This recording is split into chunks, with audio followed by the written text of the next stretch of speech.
another video stream of tonight's action as the Lady Vikings and the Vikings take on the Purple Dragons of Pittsburg. Both teams out on the floor warming up. We're still a couple of minutes away from our opening tip.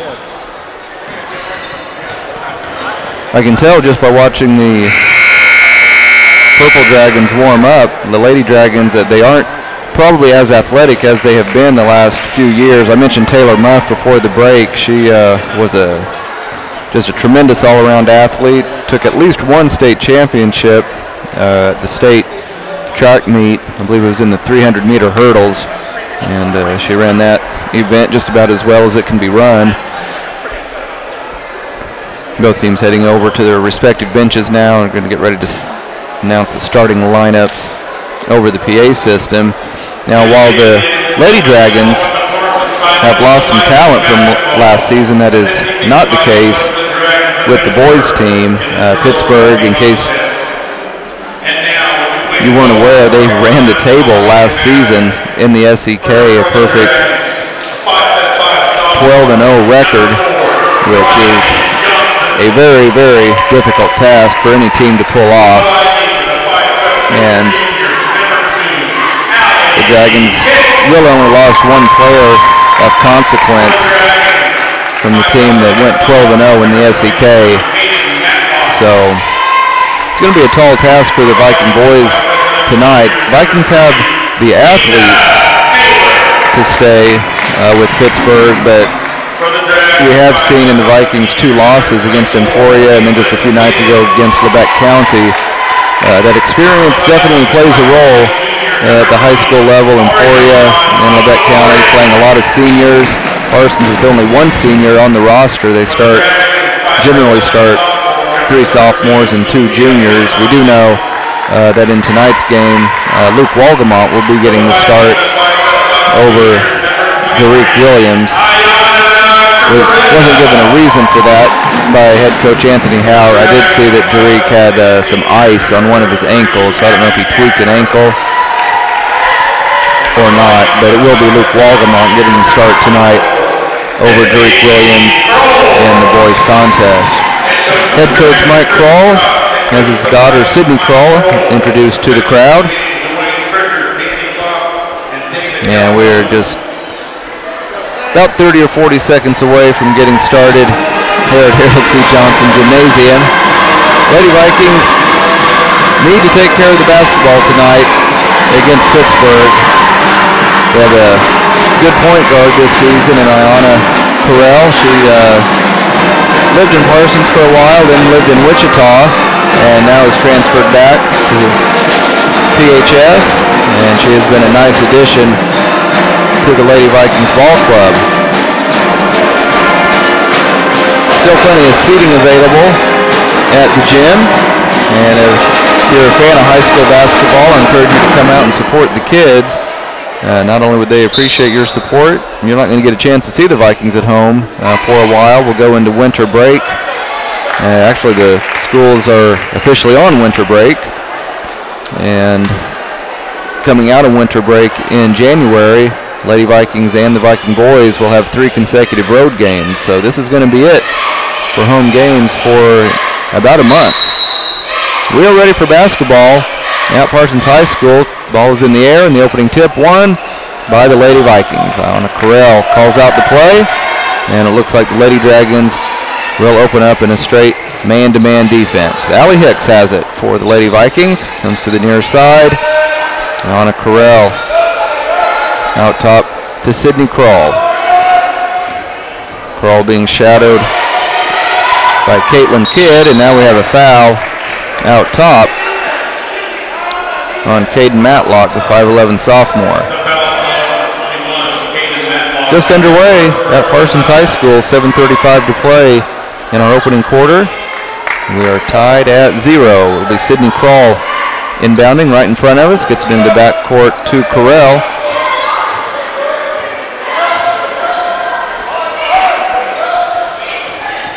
Sydney Kroll out to McGlory. Lady Vikings with good ball movement around the perimeter. Can't find an opening yet. Carell The little runner in the lane, too hard off the glass, pulled out by Casper of Pittsburg. Excuse me, that's Johnson, Riley Johnson of Pittsburg. Skip pass out top, Johnson has it. Lady Vikings in a 2-3 zone. The Vikings play 2-3 zone 99.9% of the time. Here's a three-pointer by Johnson, off the mark, no good. Run down by Correll. And the Lady Vikings have it with a chance to score the first basket of the game. Hicks on the left wing, back to Nina Taylor. I would think that Taylor could take her defender off the dribble if she wants to. She's going to try to do that right here. Now she kicks it out to McGlory. Correll thought about a long three. Now she backs it out. Correll, an excellent ball handler. Allie Hicks back to Correll. Lady Vikings being very patient on this possession. Oh, nice crossover by Nina Taylor. Little floater. She will get the roll. And the Lady Vikings strike first. They lead it 2-0 with 6:05 to play in quarter number 1. Johnson has it.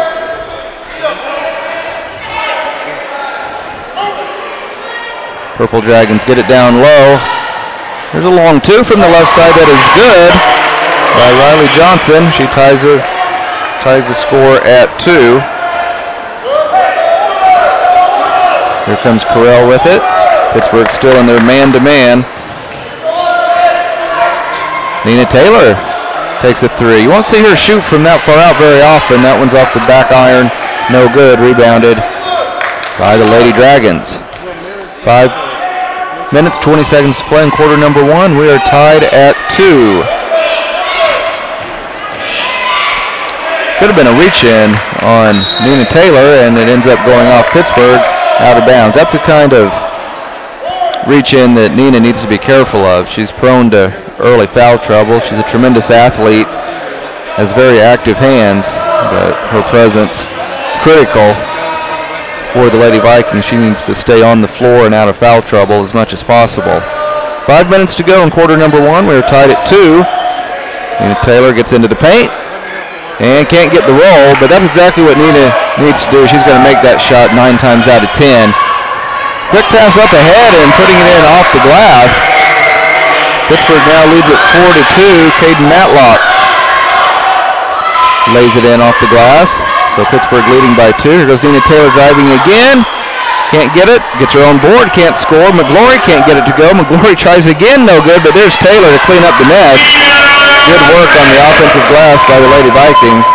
And we are tied at 4 with 4 minutes and 20 seconds to go in quarter number 1.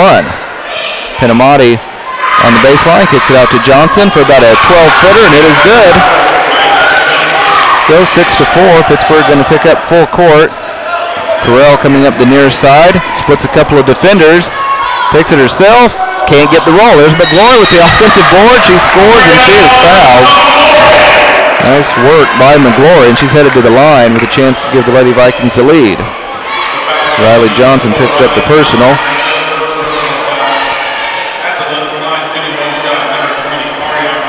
Exactly 4 minutes to go in quarter number 1. We are tied at 6. McGlory with 1 free throw, puts it up. And she completes the 3-point play. 7-6, Lady Vikings by 1. Abby Casper, as the Lady Vikings extend their defense all the way out to half court, giving Pittsburgh a different look. And Pittsburgh gets it down low. Johnson kicks it out to Pinamati for a 3 from the right wing. It's short and good box out by Kroll. Here come the Lady Vikings. Correll has it on the far side to Nina Taylor. Taylor wants to drive. Kicks it out to Sydney Kroll. She'll step into a 3, and it's an air ball. Seen a 3-pointer put up by Kroll and a 3-pointer put up by Taylor here in the first quarter, and those are 2 players that normally will not shoot very often from the perimeter. Casper swings it over to Johnson, the point guard. A near steal by Taylor. Now Pinamati tried to find a teammate underneath. It's poked away by Kroll. Here comes Correll with it. Nice pass to Hicks. And she got hit on the way up. And she'll head to the line for 2.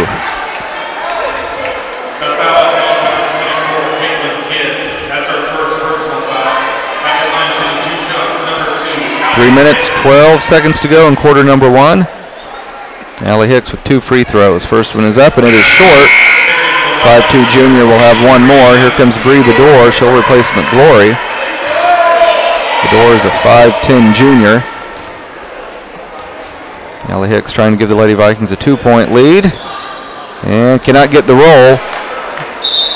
And then a foul on the rebound by Sydney Kroll.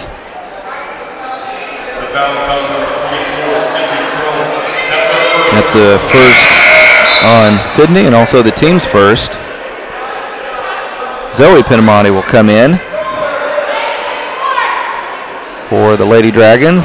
And the Lady Vikes are going to extend their defense 2-2-1.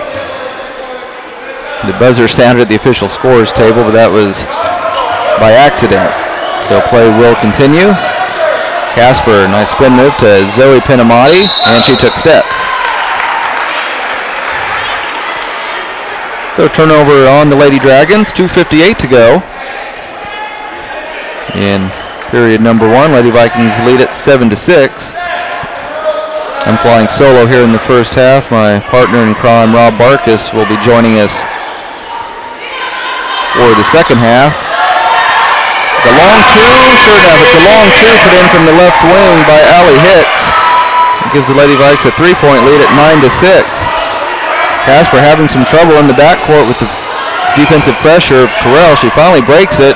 Nice pass to Johnson on the baseline, but her shot is short, pulled out by Bedore. Quick outlet to Carell. Carell bulls into the lane, a lot of contact, no whistle. Here comes Casper of Pittsburg. Swings it over to Pinamati, to Johnson. Pass down low into the paint, shot no good, and it goes out of bounds off of Pittsburg. Caitlin Kidd had a decent look at it. The shot would not go down. 2 minutes to go in our opening quarter. Lady Vikings continue to lead it 9-6. Carell to Taylor. Pittsburgh still in a man-to-man. Taylor into the paint, and she scores off the glass. I think Nina can do that about every time she touches the ball, especially if Pittsburgh continues to play man-to-man defense. 11-6. Lady Vikings by 5. Johnson with a nice move. Gets cut off, though, on the baseline. She's in trouble and needs some help, and she just throws it away. See, Pittsburgh just not as experienced, not as talented this season. Ball handling isn't as strong, and they don't have the inside presence of Taylor Muff either. Minute 20 to go in quarter number 1. Lady Vikings leading 11-6. Taylor tries another three, and this time she buries it. Nina Taylor has 9 points here in quarter number 1, and the Lady Vikings lead at 14-6. Casper in trouble. Gets it ahead to Johnson. Pittsburgh nearly throws it away. Long shot from the near side, no good, but an offensive board on the weak side. And then a foul on the Lady Vikes. Sydney Kroll picks up her second personal. That's about the only thing that's gone poorly for the Lady Vikings here in the first quarter. Sydney Kroll now saddled with 2 early fouls, and she'll head to the bench and be replaced by Bedore. Cassidy Odell, 5'5" sophomore, into the lineup for Pittsburgh, replacing Johnson. 14-6. Lady Vikings lead it by 8. 54 seconds to go in quarter number 1. Casper gets the ball in. Pinamati in the corner. Turnaround from 14 is an air ball. Rebounded by Nina Taylor. Taylor racing ahead of the pack. Pulls up from about 14, and she hits again. Nina Taylor, best quarter of basketball I think she's played all season, and we have a timeout on the floor with the score: Parsons 16 and Pittsburgh 6. We'll step away for a 30-second commercial break and be right back. You are listening to Lady Viking Basketball on B93. Company, located at 401 North 16th Street. For all your insurance needs, call Jerry Clemens at 620-421-9999.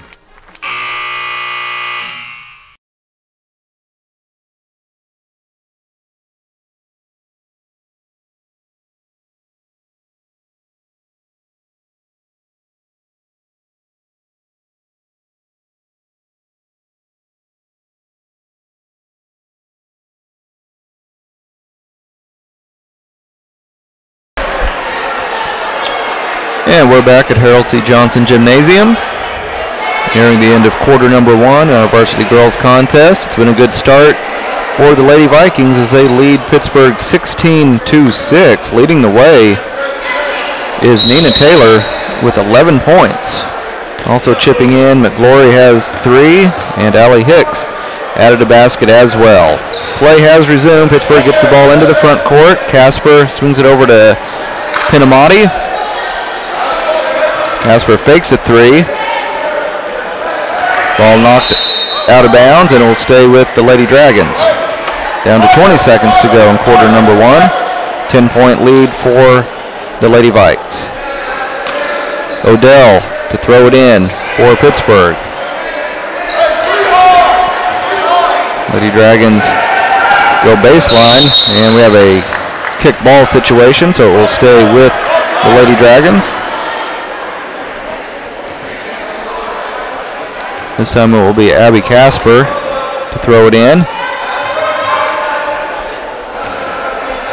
Odell throws it away, taken by Hicks. Nice bounce pass ahead to Carell, and she gets fouled, and she'll head to the line for 2 free throws with 5.5 seconds to play in quarter number 1.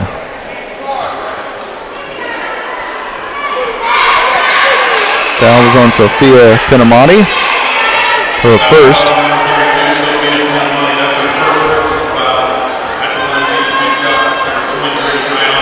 Carell with 2 free throws. Cannot get the first one to go. Lady Vikings have missed their last 3 at the free throw line. Carell has not scored here in the first period, and yet the Lady Vikings lead by double digits. That's a good sign for Parsons. Second free throw is perfect. Lady Vikings lead by 11. Pittsburgh will have to hurry. They only have 2 seconds left. And I don't think they're going to get a shot off. They do not. And that is the end of our first quarter. Lady Vikings lead Pittsburgh 17-6. We'll step away for a 1-minute break and be back with quarter number 2. This is Lady Viking basketball on V93.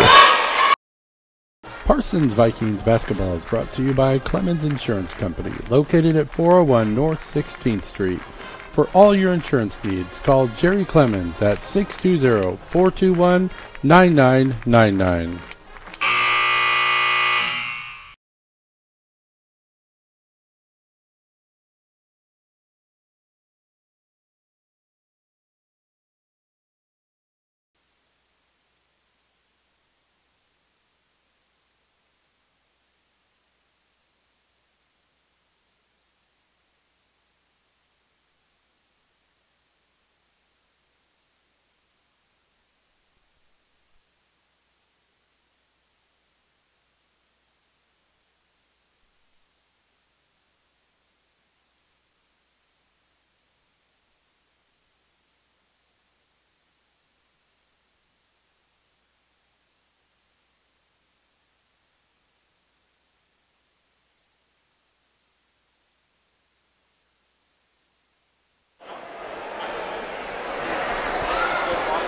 Lady Vikings lead Pittsburgh 17-6 as we get ready to start quarter number 2. Pittsburgh gets the ball inbounded.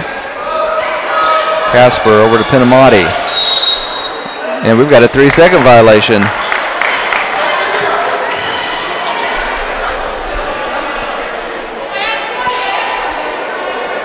Lady Vikings have the basketball, facing some pressure defense from Pittsburgh.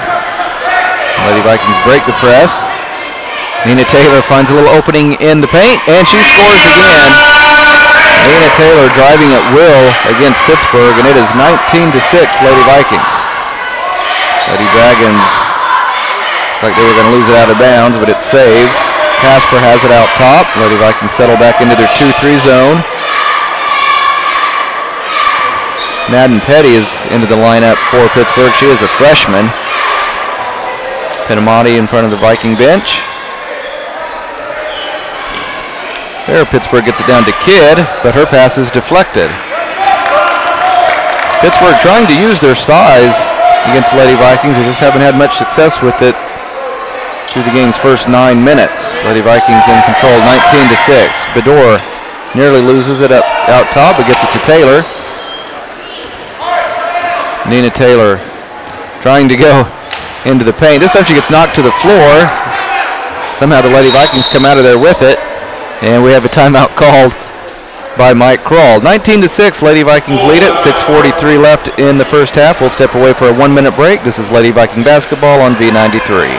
Parsons Vikings basketball is brought to you by Clemens Insurance Company, located at 401 North 16th Street. For all your insurance needs, call Jerry Clemens at 620-421-9999.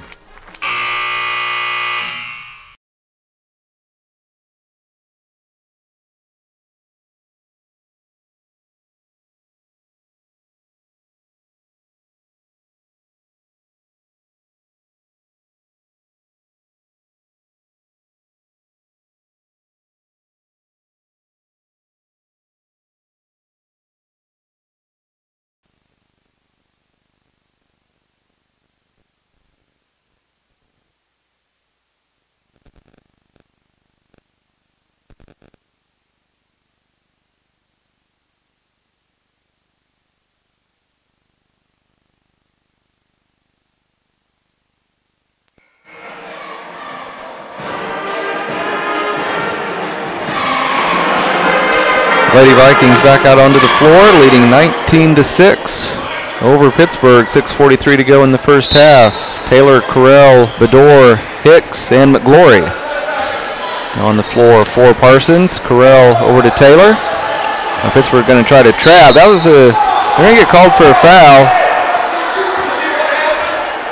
That was kind of an iffy call. The Pittsburgh coach not happy at all.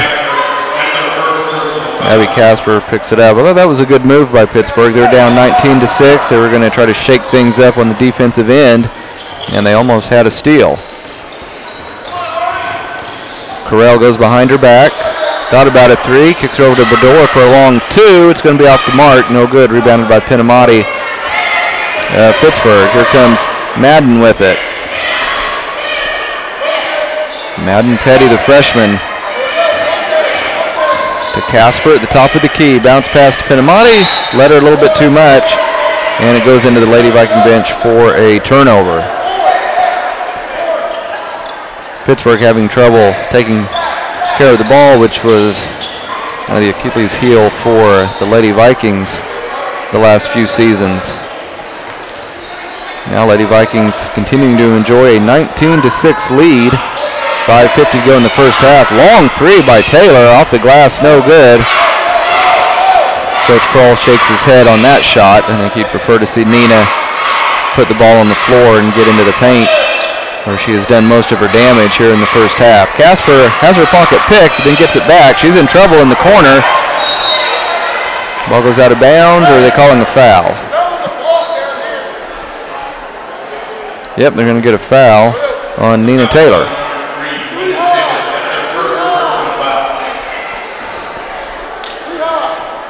Petty, the 5'7" freshman, gets it into Casper. Lady Vikings continue to come out a little bit higher than usual in that 2-3 zone. It's giving Pittsburgh some problems. Here the freshman puts up a three. It's no good. Rebounded on the weak side by Bedore. Nina Taylor almost took steps before she took her first dribble. About 5 minutes to go in quarter number 2. Lady Vikings up 19-6. Carell, strong move into the paint. Can't get it to go off the glass. Pulled out by Casper of Pittsburgh. Lady Dragons on the move and a reach-in foul. Carell almost had the theft, but not quite. She picks up her first personal.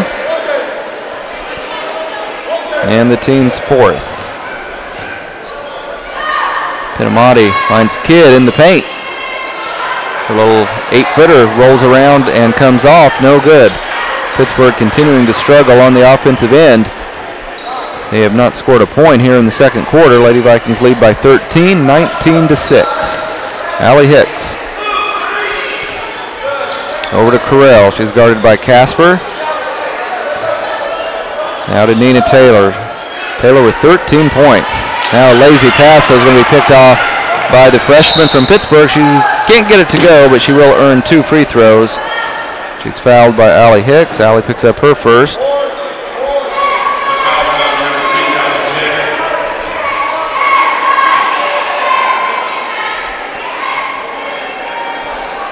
Petty to the line to shoot 2.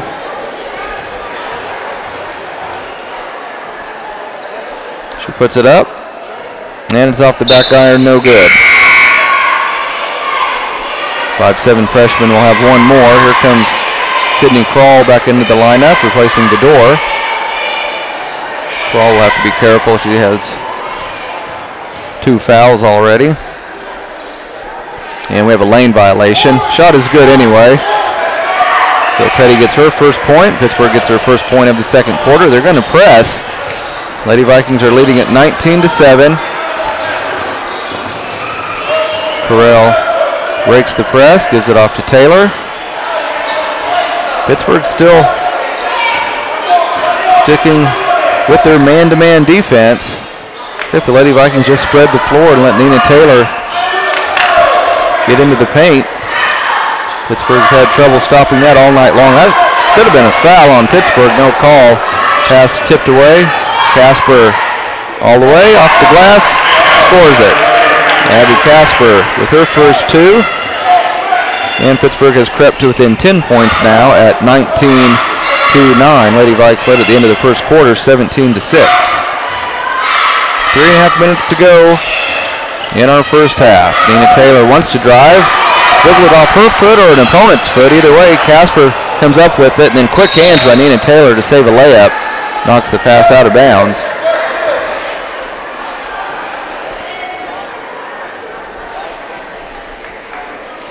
Caitlin Kidd, 5'11" senior, to throw it in from the baseline. Get it down to Kidd on the blocks, and apparently she took steps. I didn't see it, but the official did. Pittsburgh is going to go with a little full court press once again. Lady Vikes get it into Hicks. Now Pittsburgh is going to back off a little bit. Nina Taylor walks the ball in to the front court. Lady Vikings 17 points in the first quarter, only 2 points so far here in quarter number 2. But they still lead by 10, 19-9, 3 minutes to go in the first half. Allie Hicks, guarded by Johnson, picked up her dribble, gets it to Sydney Kroll. Over to Nina Taylor.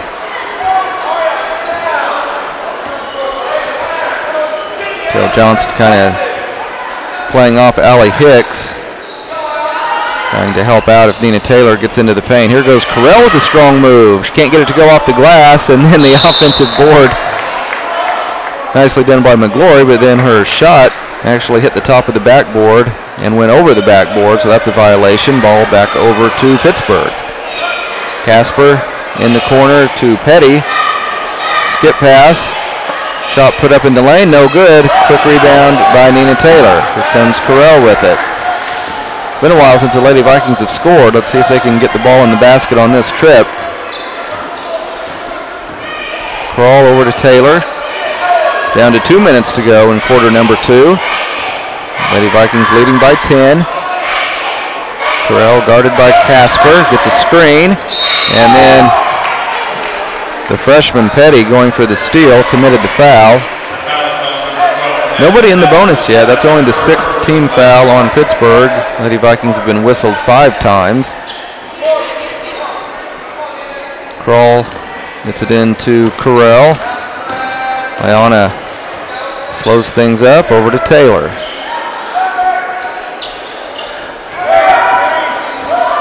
A lot of contact out top, no foul, and now nice read by the Pittsburgh defense. They get a steal under the basket. Taylor was trying to get it down to McGlory. 30-second timeout called by Pittsburgh. Lady Vikings are leading at 19-9 late in the first half. We'll step away for a 30-second break. This is Lady Viking basketball on V93.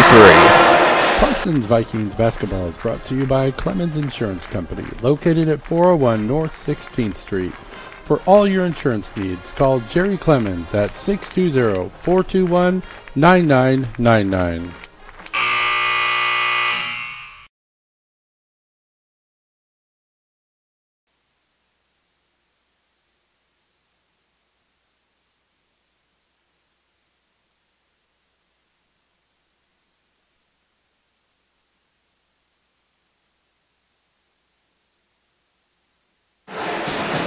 19-9. Lady Vikes lead by 10 with 1:34 to go in the first half. Just a reminder to our listeners that you can watch a live video stream of tonight's action. Just go to KLKCradio.com. Petty to Johnson. Back to Petty. Freshman puts up a three from the right side and she buries it.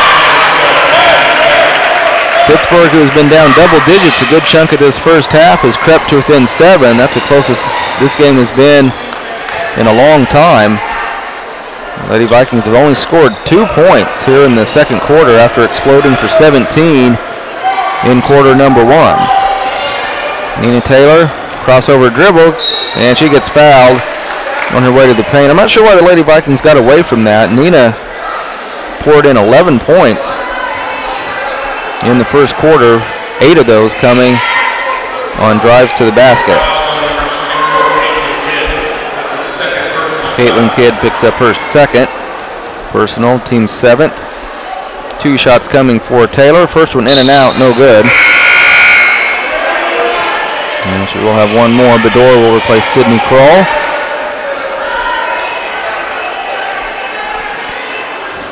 Sydney may be done for the half since she has those 2 fouls. Nina Taylor with one more. That second free throw is perfect. And the Lady Vikes go up by 8, 20-12. Less than a minute to go in our first half. Casper swings it over to Petty. Kidd has it to Johnson. Johnson on the left wing. Long pass to the freshman. Nice drive on the baseline, and she scores. The freshman showing that she belongs out there with the upperclassmen. She has 6 points here in the first half, and Pittsburg is within 6. Parsons leads at 20-14. Hicks has it on the left side for the Lady Vikings. 23 seconds to go in the half, and now Casper steps in front of Carell and knocks it out of bounds.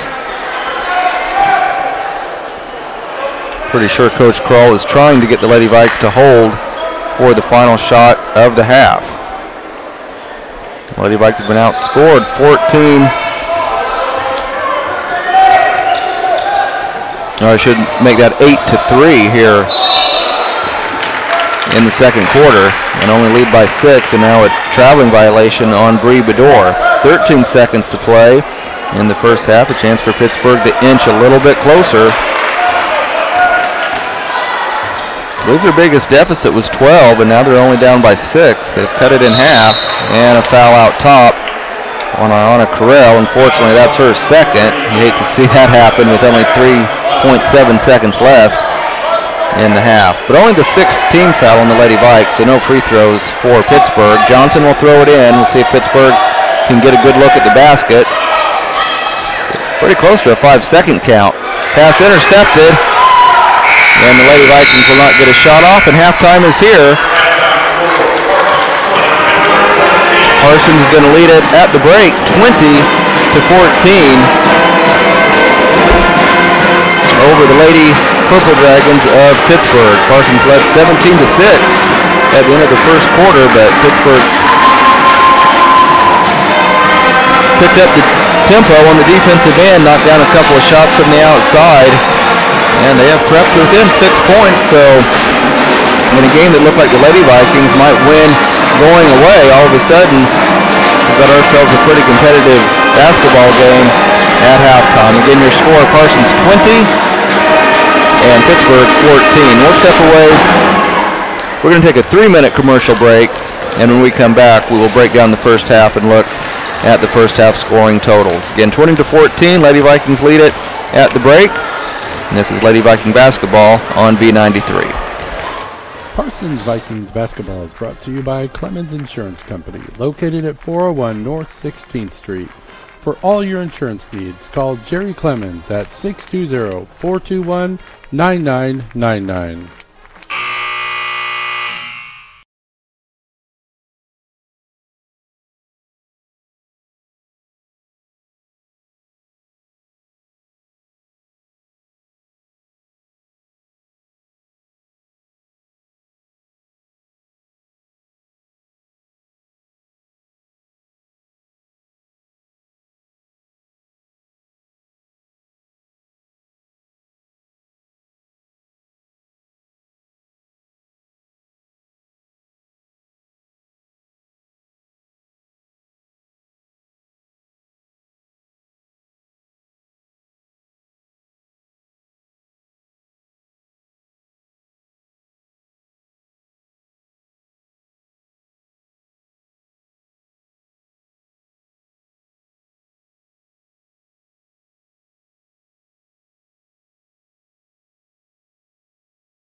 Back at Harold C. Johnson Gymnasium, we are at a halftime of our varsity girls contest with the Lady Vikings leading Pittsburg by a score of 20-14.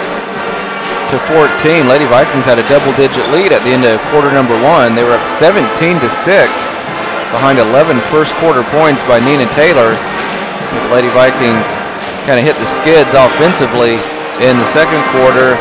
And Maddie Petty, the 5'7" freshman for Pittsburgh, kind of got into the flow a little bit, helped the Lady Dragons cut into that deficit. Go and take a look at first half scoring totals. First for the Lady Dragons, they were led by the 5'7" freshman Madden Petty with 6 points. Riley Johnson chipped in with 4, and Caden Matlock and Abby Casper have 2 points apiece. Nina Taylor led the way for the Lady Vikings with 14 first half points, and then 3 points for Ariane McGlory, 2 points for Allie Hicks, and 1 point for Iona Carell. And I tell you, that is good news for the Lady Vikings that they lead by 6, with Carell only scoring 1 point. She doesn't necessarily have the scoring capability of Nina Taylor, but she can definitely score double digits on a consistent basis. And she just had the 1 free throw in the first half, and I think that she will probably get it going a little bit more offensively in the second half. Right now the boys teams are out warming up. Again, Pittsburgh, the odds-on favorite to repeat, as SEK champion. They were picked first in the coaches poll, and with good reason. They have nearly everybody back from last year's squad that went a perfect 12-0 in the SEK. This season, the Dragons are off to a 2-0 start. They are 1-0 in league play. Meanwhile, the Parsons Vikings 2-2 on the year, and they are 0-1 in league play after that difficult loss Tuesday night to their rival from Labette County.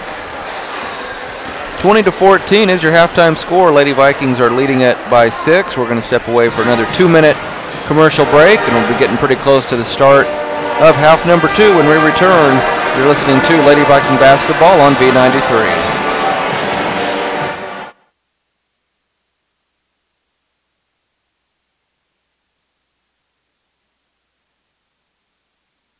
Parsons Vikings basketball. Parsons Vikings basketball is brought to you by Clemens Insurance Company, located at 401 North 16th Street. For all your insurance needs, call Jerry Clemens at 620-421-9999.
Back live at Parsons High School, Harold T. Johnson Gymnasium.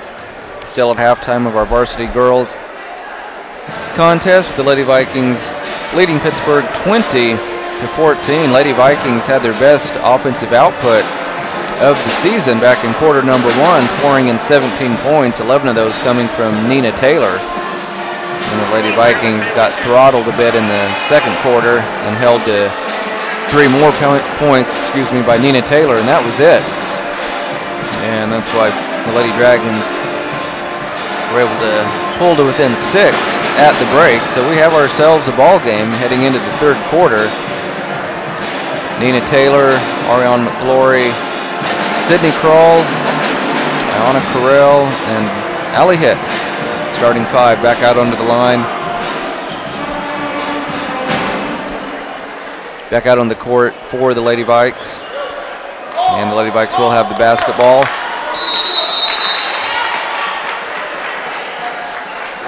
As we get going in the second half, Carell into the front court. Pittsburgh's going to start out once again in a man-to-man defense. Allie Hicks over to Nina Taylor. Taylor over to Sydney Kroll. Nobody in serious foul trouble for either team. Carell and Kroll have 2 for the Lady Vikings, and Kidd has 2 for Pittsburgh. So nobody really in foul trouble at this point in the game. Allie Hicks picks up her dribble, and she's going to need some help. Somebody needs to go to her. And Well, she's going to catch a break. Somehow gets it up to McGlory. McGlory cannot score, but she gets fouled, and the Lady Vikings caught a break on that play. Personal foul goes on Petty. It'll be her second. So 2 free throws coming for McGlory. She has 3 points on the evening. She's 1 out of 1 from the free throw line. First free throw is up, and she banks it in. Pretty sure McGlory didn't plan that, but it counts just the same. The Lady Vikings strike first here in the second half. They now lead at 21-14. Second one off the back iron and through. So neither free throw exactly conventional. The Lady Vikes will take it. They lead at 22-14. Ball tipped away. I think Sydney Kroll got a hand on it. Here comes Taylor. Floater off the glass is good. Nina Taylor doing what she does best. That's penetrate and score. Almost a backcourt violation right there by Pittsburg. Lady Vikings had a great start to the first quarter, and they're off and running here in quarter number 3 as well, and they are back up to a double-digit lead at 24-14. Casper with nice penetration. She's going to score. Gives her 4 points on the night. Lady Vikings lead by 8, 24-16. Taylor swings it over to Sydney Kroll, right in front of the Lady Viking bench. Ball tipped away. That was good defense by Casper. Lady Vikings looked like they had it set up. Correll cutting to the basket. Casper stepped in at the last second and deflected the pass out of bounds. And Nina Taylor will be throwing it in, guarded by Matlock there at the baseline. Lady Vikings get it in to Allie Hicks. Hands it off to Correll. 6:23 to go in quarter number 3. Lady Vikings lead at 24-16 over Pittsburg. Taylor wants to go baseline this time. Cannot score, but she gets fouled. Ball actually hit the underneath side of the backboard. Head coach for Pittsburgh didn't think there was much contact. And I have to say, I sort of agree with him. I was blocked by one of the Parsons players, but I didn't see a lot of contact on that play. 2 free throws coming for Nina Taylor. First one is perfect. Nina Taylor capable of putting up huge numbers. And she's on her way to a 20-point plus performance tonight. She already has 17. Second free throw is also perfect. 18 points. She leads all scores, and the Lady Vikings go back up by 10, 26-16. Casper. Look like steps taken by the freshman on the far side. No call. Bounce pass to Johnson. Puts up an air ball. Ball goes off Pittsburgh. And goes over to Parsons. I think Petty thought she got maybe thrown to the floor on that rebound attempt. Correll guarded by Casper. Correll goes behind her back. Backs out towards half court. Swings it over to Sydney Kroll. Good step out by the freshman, and it causes a traveling violation on Sydney Kroll. I've been impressed with the freshman from Pittsburgh. She's playing well on both ends of the floor. 5:38 to go in the third quarter. Lady Vikings by 10. Parsons again extended that 2-3 zone out a little bit further than what we normally see them do. Here's Petty for 3. That one's well off the mark. Rebounded by Correll. She wanted to get the ball to Taylor, couldn't do it, and now she just turned the ball over. Sure enough, she carried the ball on her hip. So Pittsburgh gets the ball back. Lady Dragons trail the Lady Vikings by 10 points. 5:15 to go in quarter number 3. Petty on the right wing to Kidd. Long pass over to Johnson. Nice bounce pass into the paint. Kidd could not score, but she's going to go to the line for 2 free throws. Allie Hicks picks up her second. So now Hicks, Correll, and Sydney Kroll all with 2 fouls apiece for the Lady Vikes.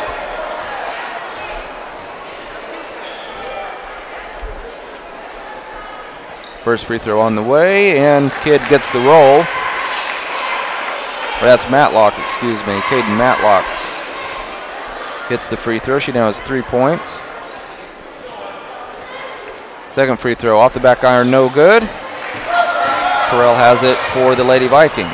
26-17, Lady Vikings by 9. Quick move by Nina Taylor, and she's going to score easily off the glass. And that was way too easy for Taylor. Nicely done by the 5'9 junior. 28-17, Lady Vikings by 11. Three-pointer from the right wing is good by Petty. Freshman leading the way for Pittsburgh with 9 points. 28-20, Lady Vikes by 8. Nina Taylor over to Allie Hicks. She'll try to answer with a 3. It's short, but Taylor with an offensive board. She scores, and she is fouled. Nina Taylor, far and away the best player on the court this evening. 22 points for Nina Taylor, and it's a 10-point lead for Parsons at 30-20. 4:25 to play in the third period.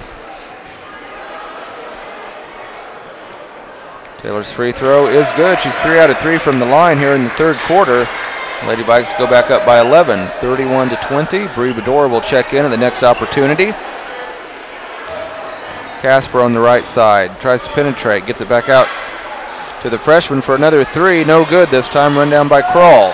Gets it ahead to Hicks, nothing there, so Allie will wisely slow things up. Anna Correll kicks it out to Kroll for a 3. She buried it. Well, they're going to say she was on the line. It's a long 2. Even though the shot was made, head coach Kroll just kind of shakes his head. I still don't think he wants Sydney shooting from quite that far out. But hats off to Sydney. She drained it with no problem. At the other end, scoring off the glass, is Caitlin Kidd. She gets her first 2 points of the night. 33-22. Lady Vikings leading by 11. Lady Vikes led by 6 at halftime. Coach Kroll wanting Lady Vikes to slow things up just a bit. Correll starts to penetrate, has her pocket picked. Here comes Petty, the freshman. Oh, she gets a touch foul on Sydney Kroll. Sydney probably would have been better off just letting the freshman have the layup. Sydney just picked up her 3rd personal. Petty now in double figures with 11 points. Kroll will take a seat. Bedore will replace her.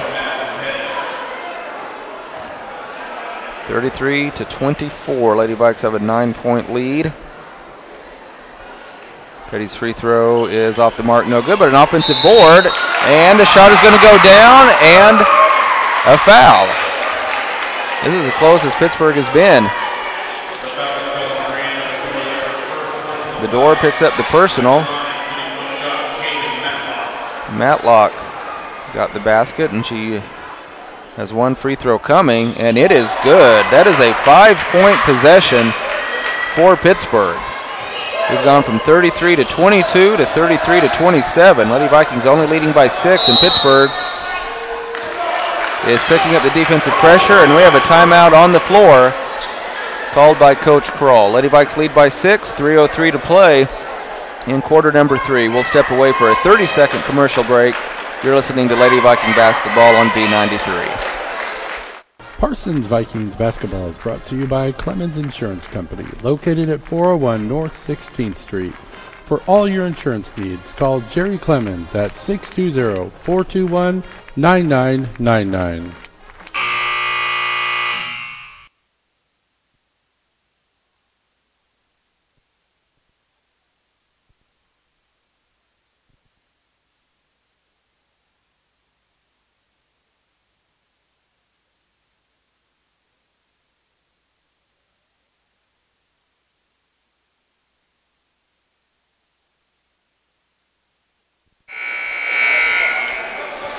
Three minutes, 3 seconds to play in the third quarter, and a 5-point possession by Pittsburgh has turned a comfortable 11-point lead for the Lady Vikes into a not-so-comfortable 6-point lead. Parsons up 33-27. Lady Vikes have led for the duration of this ball game. They led 17-6 at the end of quarter number 1, led by 6 at halftime, and that's where we are right now, 33-27, Lady Vikes. Pittsburg with a full court press. Correll trying to direct traffic. She gets into the front court, working against Casper of Pittsburg. Nice crossover dribble. Over to Nina Taylor. Nina Taylor has sparkled tonight for the Lady Vikes. She pulls up from the free throw line. A lot of contact, but no whistle. And it's pulled out by the Lady Dragons. Petty, the freshman, all the way to the basket. She is going to score off the glass. She has 13 points, and Pittsburg has crept to within 4. Correll drives hard, and she'll be rewarded with 2 free throws.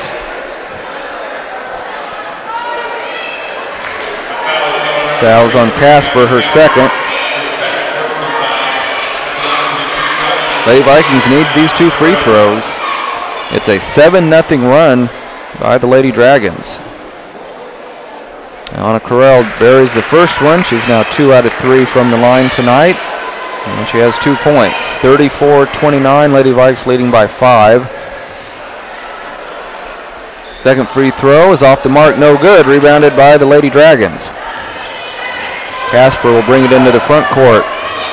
Guarded by Anna Correll. Bounce pass to Petty. Gets it over to Pinamati on the near side. Kicks it out to Casper. Over to Petty, she's open for 3. And the freshman is really heating up here in the third quarter. Pittsburgh within 2 points, 34-32. Parsons has seen a double-digit lead vanish very quickly here in the third quarter. Minute 45 to go in quarter number 3. Lady Vikings leading 34-32, and we've got a double dribble. Mental mistake that time by Allie Hicks.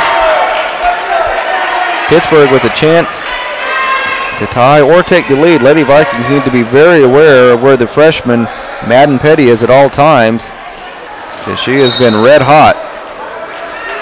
She has scored 10 points here in the third quarter, has 16 points to lead the way for Pittsburgh. Lady Vikings knock the ball out of bounds, and Petty will throw it in from the baseline. Finds Casper. Casper drains it from about 5 feet out. And we are tied at 34. Great comeback by the Lady Dragons. Bedore's going to try a 3. Off the mark, no good. And now Pittsburgh has it with a chance for their first lead of the ball game. Oh, that looked like a clean pick. They're going to get a reach in, I believe, on Nina Taylor. And it will be the second personal on Nina Taylor. Both teams have been whistled for 4 personals here in the second half. 34-34, Pittsburgh behind their freshman Petty has come storming back. Petty's going to try to give Pittsburgh the lead. Her 3 spins out. Boy, that was halfway down and spun out. 34-34. Let's see if Nina Taylor tries to take over on this possession. A long 3 by Correll. She drills it. We were waiting for Correll to knock down a field goal. She didn't hesitate on that 23-footer. Big shot for the Lady Vikings. They go up by 3. At the other end, Pinamati almost loses it. Casper's going to try to tie us up. Can't do it. It's off the back iron, and Correll has it. Correll trying to outrace everybody to the other end of the floor. Oh, she cannot get the shot to go down. I thought it was going to go, but she does get fouled, and she'll go to the line to shoot 2. Sophia Pinamati gets whistled for her second. 37-34.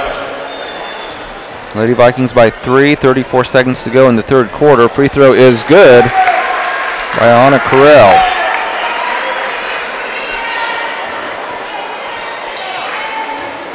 She now has 6 points on the night, trying to give the Lady Vikings a 5-point lead. Well short on that free throw. 38-34. Parsons by 4, 28 seconds to go in quarter number 3. Casper lost her dribble, gets it back, finds the freshman on the baseline. She got hacked hard. Boy, and she wasn't shooting. They're going to give her 2 free throws, but I think she had lost a little bit of control of the ball. But she's going to get 2 free throws. Bedore picks up her second. The 2 free throws coming for Maddie Petty, the 5'7" freshman. She has 16 points tonight. The free throw's up, spins out, no good. About the only thing she hasn't done well tonight is shoot free throws. She's only 1 out of 4. Trying to bring Pittsburg to within 3. Shot is up, and it is good. 38-35, Vikings by 3 with 20 seconds to go. Pittsburg at this point is going to have the ball to start the fourth quarter, so the Lady Vikings really need a good possession here to end quarter number 3. Down to 10 seconds, Lady Vikings by 3. Correll's going to launch a long 3 a little early, and it's no good. Rebounded by Pittsburg. They have 2 seconds to work with, and they will not get a shot off. And that is the end of quarter number 3. Great quarter for the Lady Dragons, but Lady Vikings still in the lead, 38-35. We'll step away for a 1-minute break. You're listening to Lady Viking basketball on V93.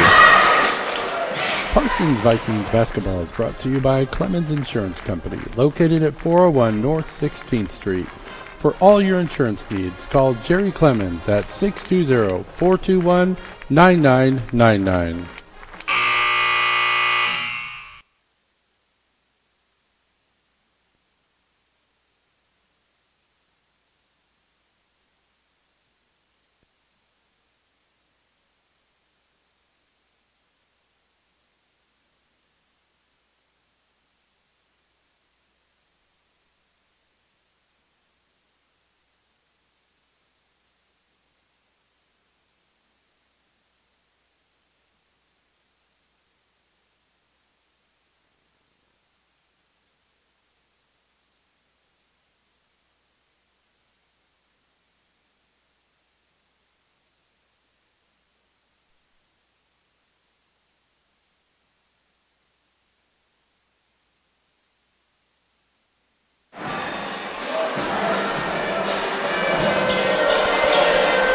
We're back live at Parsons High School. This has turned into quite a tussle between the Lady Purple Dragons and the Lady Vikings. Parsons leads at 38-35 as we get started in quarter number 4. The Lady Dragons have the basketball. Johnson, who had a long rest there in the third quarter, gives it off to the freshman Petty, who hits again. She now has 20 points, and we are tied at 38. I don't think Pittsburg has ever led in this ball game. They've tied it up a couple of times. Here goes Nina Taylor. She gets triple teamed. Cannot score, but she is fouled. Are they going to say that was before the shot? Foul is going to go on the freshman, her third personal. And sure enough, no free throws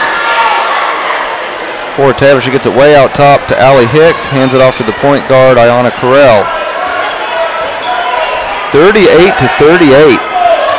Parsons led, I believe, by 12 points in the third quarter, and Pittsburg, behind their freshmen, have come storming back. Here's a long 3 by Correll. She's unconscious. Just a couple of times here in the second half has just caught the ball. Oh, and now a foul. Near steal by Nina Taylor, but she just picked up foul number 3. So the leading scorers for both teams have picked up their third foul early in the fourth quarter. We'll keep an eye on that. Nina Taylor leading the way for Parsons with 23 points. Maddie Petty with 20 points for Pittsburgh. Lady Vikings are leading at 41-38. 7 minutes to go in our game. Casper. Shot put up from about 6 feet out is no good by Caden Matlock, rebounded by the Lady Vikes. Pittsburgh 0-2 on the season. Lady Vikes are 2-2 on the year. Correll going to try again from way outside. No good. Mike Kroll just kind of puts his hands up. I don't think that's a shot he wanted at all. Casper looking for help. Kicks it out to Johnson. Casper for a 3. It looked good, but it wouldn't go. Now the freshman, though, gets an offensive board, and she gets fouled. Madden Petty. 5'7" freshman all over the floor. Both teams have, well, that's a 7th team foul on the Lady Vikes. So Pittsburgh will be in the bonus the rest of the way, as will the Lady Vikes. 2 free throws coming for Petty. Free throw is up, and it is no good. Here comes McGlory for the Lady Vikes. She'll replace Sydney Kroll. 6:25 left in regulation. Lady Vikings hanging on to a 3-point lead, 41-38. Petty's second free throw is good. Is it waved off? I believe they waved it off. Lane violation on Riley Johnson. So Lady Vikes catch a big break there. Close game and a point taken off the board. And I think Petty just got whistled for her 4th foul. Yes, she did.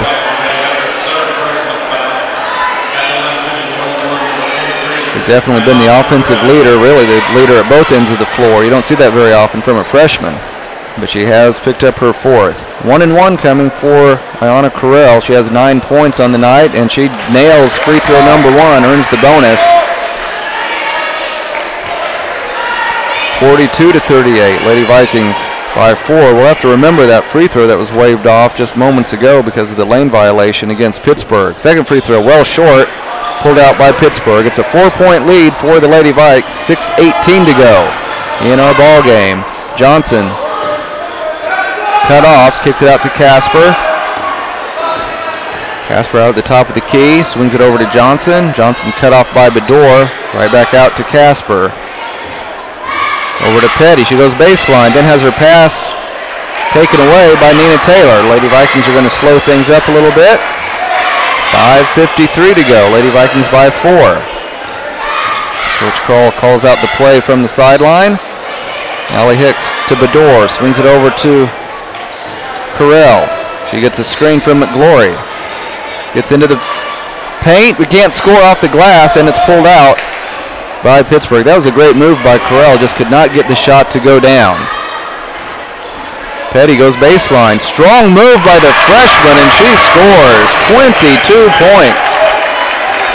And this is a 2-point ball game. Parsons leads at 42-40. McGlory gets open underneath. Great pass and great layup by McGlory. Huge points right there for the Lady Vikings. They go up by 4. 44-40, just over 5 minutes to play in our 4th quarter. 3-pointer by the freshman, in and out, no good. Who's going to run down the loose ball? Allie Hicks has it for the Lady Vikings. Gets it to Nina Taylor, and she just got the 5th foul called on Madden Petty. The freshman has just fouled out. You know, and that's about the only thing that she did tonight that made her look like a freshman. She picked up a couple of cheap fouls on fouls 4 and 5. And that's the sort of thing that will come with just a little more experience, but obviously she has a great career ahead of her at Pittsburgh. Her night is done with 22 points. Nina Taylor shooting 1-and-1. She gets it to go. Lady Vikings trying to pull away a little bit from Pittsburgh. They lead at 45-40, just under 5 minutes to play.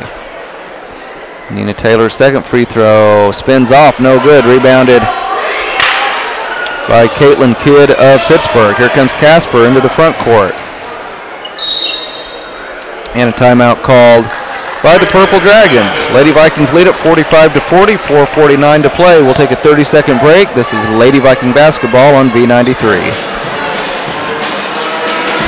Vikings basketball is brought to you by Clemens Insurance Company, located at 401 North 16th Street.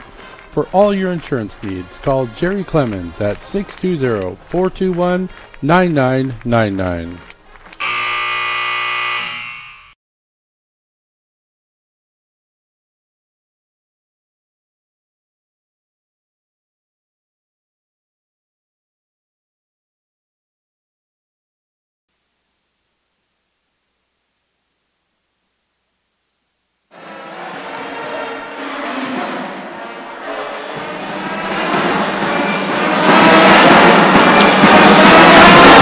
Welcome back to Parsons High School. Apparently the scoreboard and myself had it wrong. Petty, the freshman for Pittsburgh, just checked back into the game. I had her down for 5 fouls, but apparently that was only her 4th.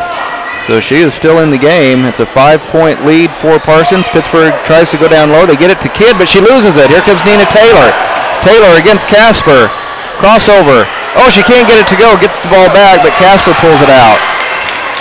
Casper against Hicks, cut off. Crowd thought she walked. Shot put up by Kidd, no good, and the Lady Vikings grabbed the loose ball. Carell into the front court. 4 of 13 to go. Lady Vikings have the ball in a 5-point lead. Lady Vikings looking to finish the December portion of their schedule with a winning record at 3-2. You can also even their league record at 1-1. Bedore to Taylor. Nina Taylor right around the free throw line, backs it out now, closer to half court. 3:50 to go in our ball game. Lady Vikings leading 45-40. Again, I don't think Pittsburg has ever led in this game. They have tied the score twice. Oh, great move by Correll. She's going to score off the glass.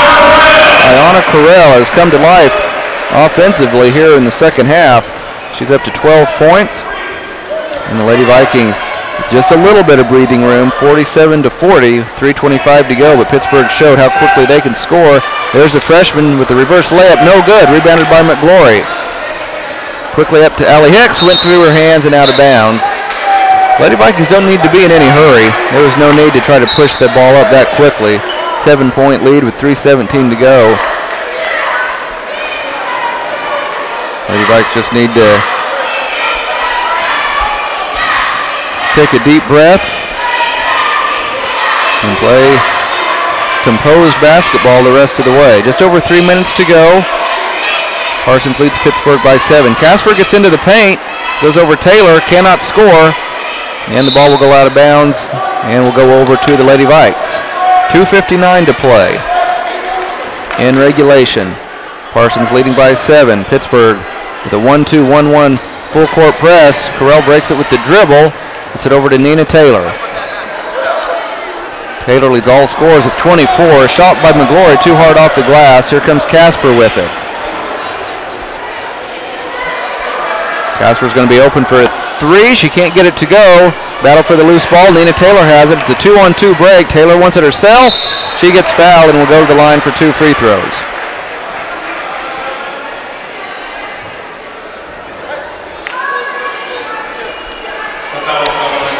Sophia Pinamati picks up her 3rd. Taylor had 11 points in the first quarter, 3 in the second, 9 more in the third, and she has 1 point here in the fourth for 24 points on the night. Her free throw is good. Lady Vikes hitting just enough free throws here in the fourth quarter to pull away a little bit from the Purple Dragons. 48-40, Lady Vikings by 8. Nina Taylor's second free throw off the mark, no good. Rebounded by Kidd of Pittsburgh. Here comes Casper with it. Correll almost had steal out near midcourt. Johnson picked up by Allie Hicks. Now Casper. Johnson. Now they get it to Kidd at the free throw line. Over to Johnson. Johnson's going to put up a 2, and it's off the glass, no good, and now a foul on Nina Taylor. Offensive board by Caitlin Kidd, and Kidd will head to the line for 2 free throws. Nina Taylor has 4 personal fouls, and 1 player of the Lady Vikings do not want to see headed to the bench. First free throw is good by Kidd. She now has 3 points. 48-41 is your score. Lady Vikings by 7. 2 minutes, 9 seconds to play in regulation. Kidd's second free throw off the back iron, no good. Rebounded by Taylor. Nina Taylor bringing it up the floor herself. She goes through the entire defense. Nice pass to McGlory, and she lays it in off the glass. Nina Taylor with a great assist, and McGlory now has 9 points. Pass tipped away. Who's going to get it? McGlory with great hustle. Couldn't save it. Great hustle nonetheless. 50-41, Lady Vikings by 9. Casper. Pass too tall. It's stolen by Allie Hicks. Hicks goes up. She gets fouled hard from behind by Johnson. Allie will have 2 free throws coming.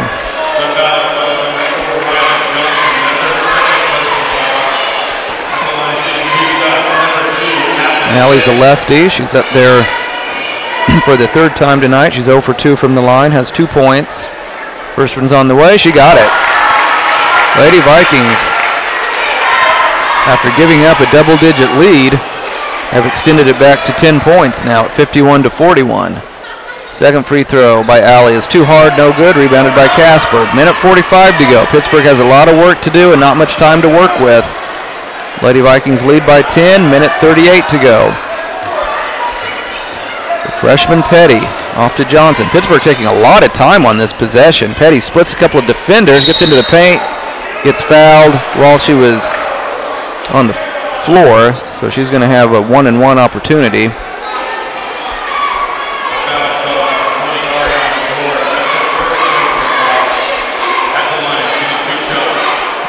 I believe the foul was on McGlory, her first, sure enough. So 2 free throws, no, 1-and-1 for Petty. She has 22 points. The freshman puts it up, off the mark, no good. Loose ball gets knocked out of bounds. Oh, I thought it went off Parsons. I think the Lady Vikings caught a break. However, I will say that the official who's coming over to maybe overturn this call was on the far side of the gym. If they do overturn it, I think it's the right call.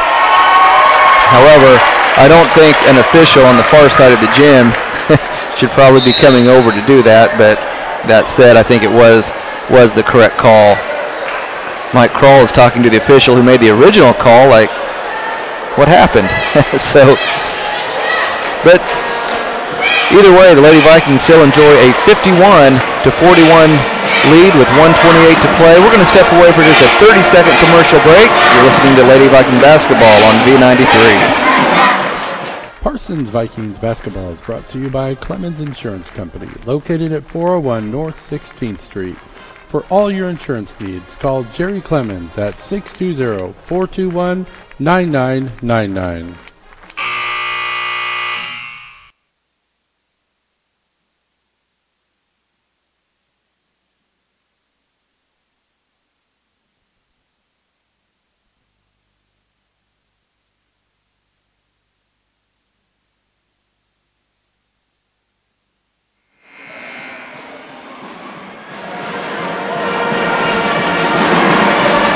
One minute, 28 seconds to play in our ball game. Lady Vikings leading Pittsburgh 51-41. Again, if you're just joining us, you can watch this game at KLKCradio.com. We have a live video stream of all the action. Lady Vikings trying to hang on here. They had a 12-point lead disappear. Pittsburgh tied it up a couple of times here in the second half. But the Lady Vikings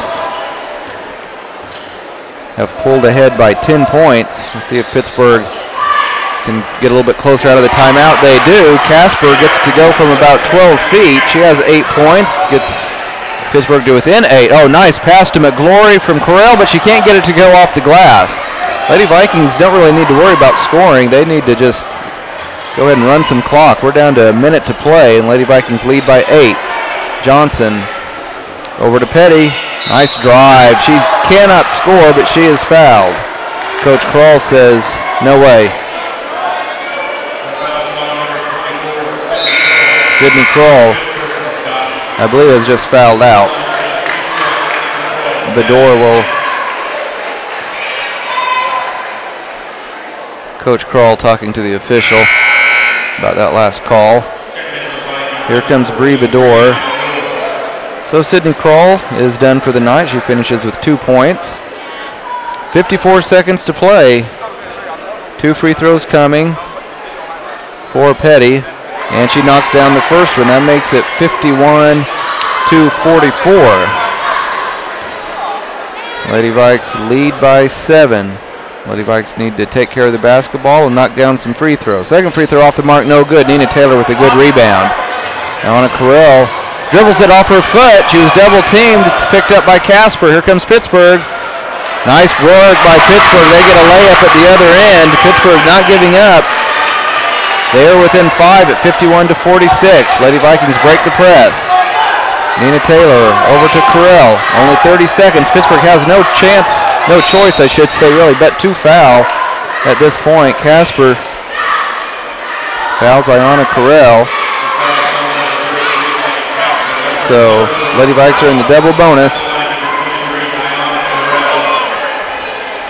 The Lady Vikes can knock down their free throws. They're going to win this ball game. Correll's first one's on the way, and it rolls in. Lady Vikes go up by 6, 52-46. This is a big one coming up. It'll make it a 3-possession ball game if Correll can get this one to go. She's had a big second half. Second one will not go. So just a 2-possession game, 52-46, and we have a timeout called by Pittsburg. 25 seconds to go in the game. Lady Vikings lead by 6. We'll take another 30-second break. You're listening to Lady Viking basketball on B93. Parsons Vikings basketball is brought to you by Clemens Insurance Company, located at 401 North 16th Street. For all your insurance needs, call Jerry Clemens at 620-421-9999.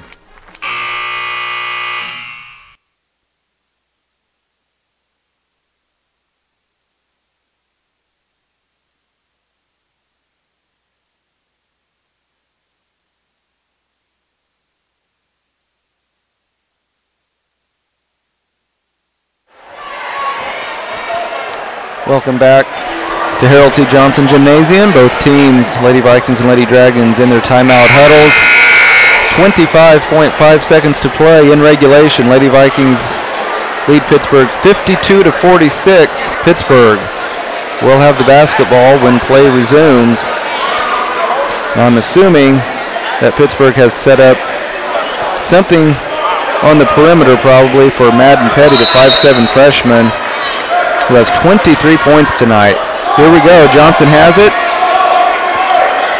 And the freshman gets into the paint, and she can't score off the glass, but an offensive board, and Pittsburgh creeps a little bit closer. And then a foul in the backcourt. It was Caden Matlock with the offensive board and the putback, getting Pittsburgh to within 4. But Parsons still in good shape, 52-48 with 11.1 seconds to go. 2 free throws coming. Brianna Correll, the Lady Vikings need to make sure that they do not foul. Pittsburgh also in the double bonus. Correll's free throw on the way, spins out. She's missed her last 2. It's a 4-point lead for Parsons. Correll kind of shakes her head in disgust. She eyes the hoop, puts it up, and she gets the second one to go. And Coach Kroll is going to take a timeout. 53-48, 11 seconds to go in regulation. We will take another 30-second break and be back with the conclusion of our ball game. This is Lady Viking basketball on B93. Parsons Vikings basketball is brought to you by Clemens Insurance Company, located at 401 North 16th Street. For all your insurance needs, call Jerry Clemens at 620-421-9999.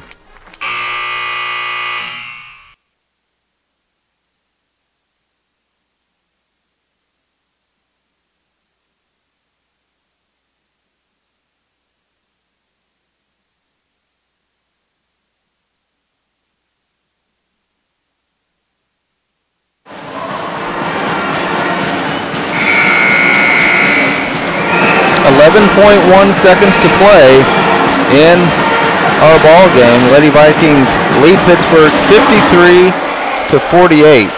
And Pittsburgh will have the basketball. They do have to go the length of the floor. I've seen stranger things happen, but Lady Vikings definitely in the driver's seat right now. Here comes Casper with it into the front court. Kicks it out for a three-pointer from the top of the key, and it is good. But Pittsburgh is out of timeouts, and Parsons does not have to inbound the ball. This ball game is over. Parsons wins it 53-51. Very entertaining girls basketball game. The Lady Vikings hang on and win it 53-51 over a very pesky Lady Dragon Ball Club from Pittsburgh. 53-51 is your final. The Lady Vikings win it by 2. We're going to step away for a 2-minute break, and we'll come back with our postgame. You're listening to Lady Viking basketball on B93.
early in the first quarter.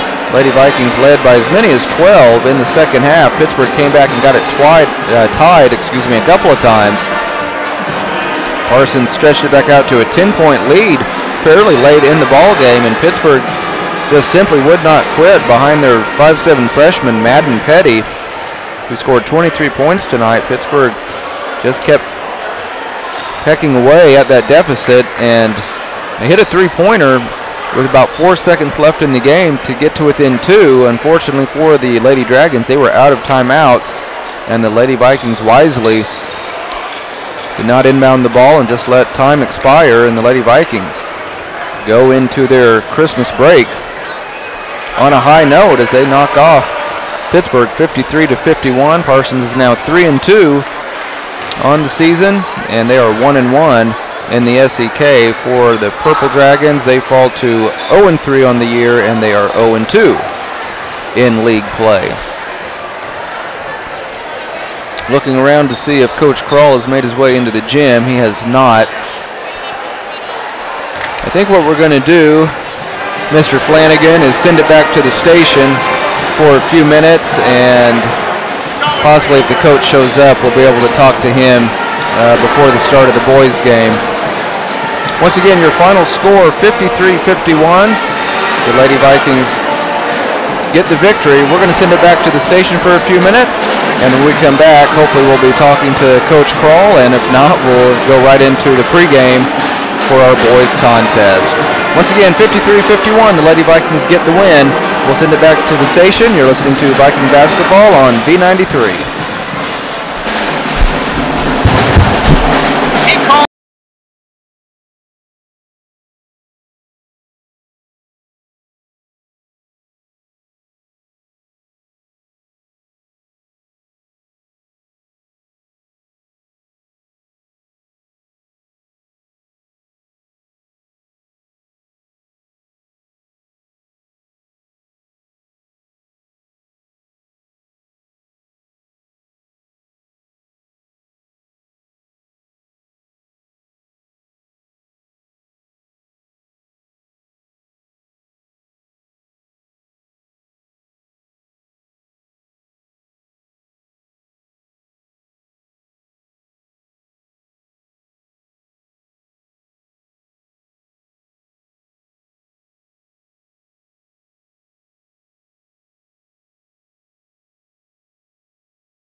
Parsons Vikings basketball is brought to you by Clemens Insurance Company, located at 401 North 16th Street.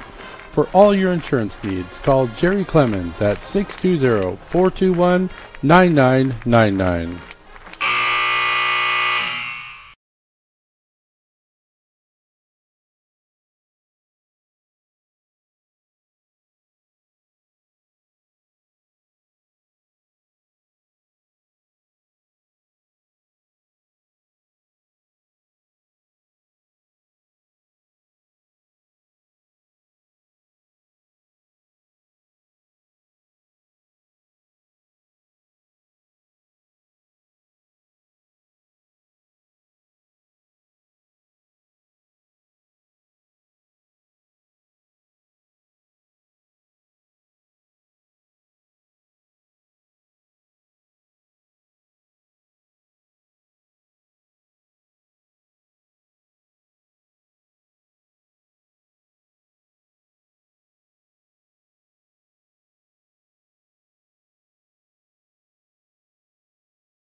And welcome back, everybody. We're back live at Parsons High School, and we're now going to have a short visit with Lady Viking head coach Mike Kroll. Lady Vikings hang on and defeat Lady Dragons out of Pittsburg 53-51. And Coach, I guess the first thing I want to talk to you about is the composure that your kids showed. They let a couple of double-digit leads get away from them there in the second half, and they figured out a way to.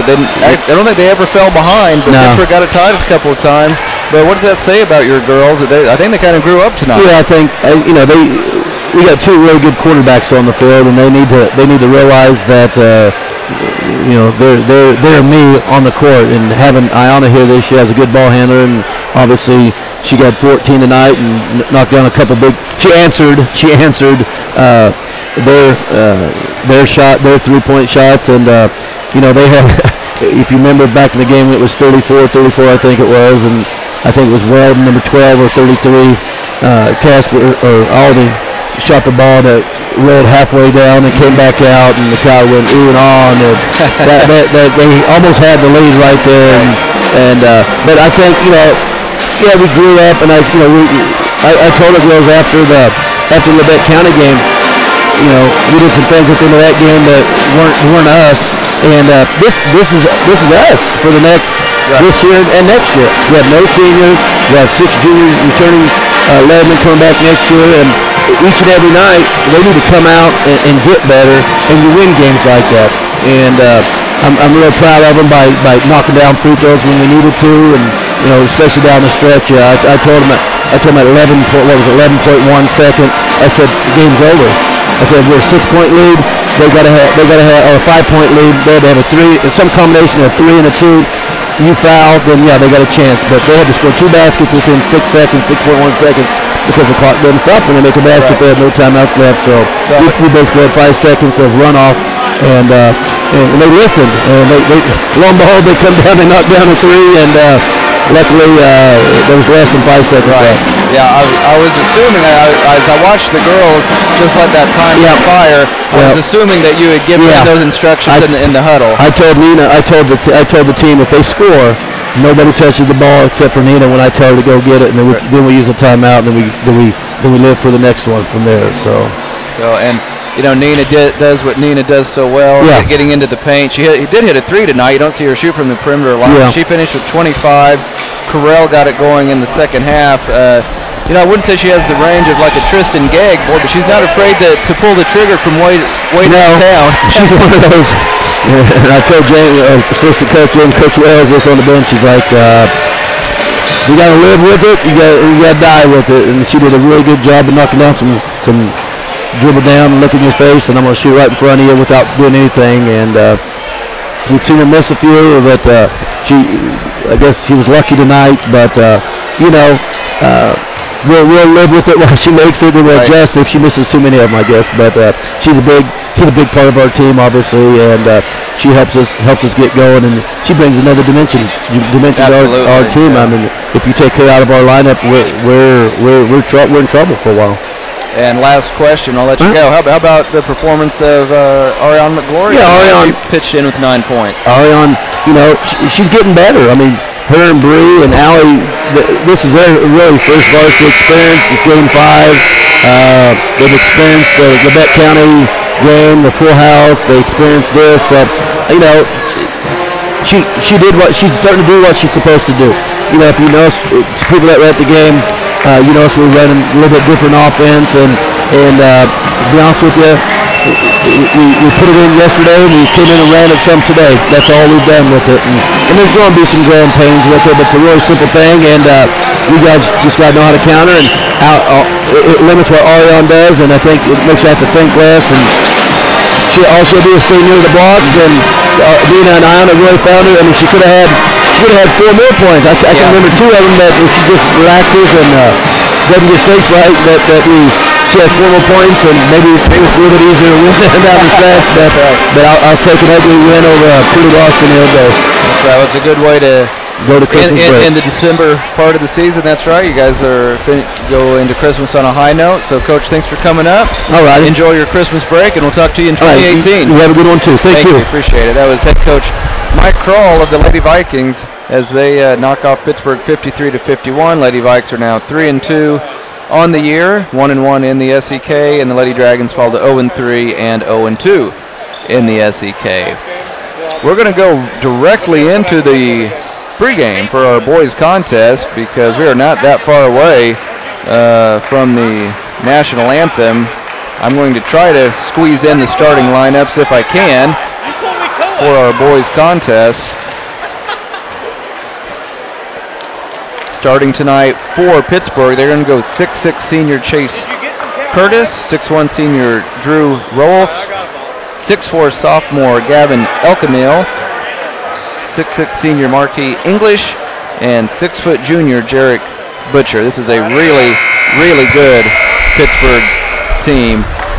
And real quickly on the Viking side, they are going to be starting 6' sophomore Daquan Johnson, 5'10" sophomore Zeke Lyons, 6'3" junior Devonta Yates, 5'11" junior Joel Scheibe, and 6'5" junior Luke Walgamont gets the start tonight. And I have a feeling they're going to be calling for the national anthem here in just a second. But Rob, real quickly, Luke Walgamont getting the start tonight. Anthony Howe didn't give me a reason for that, but we'll discuss that a little bit more in depth at the conclusion of the national anthem. We'll let you listen in to tonight's national anthem at home.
National anthem sung by Luke Gilmore, very talented. Good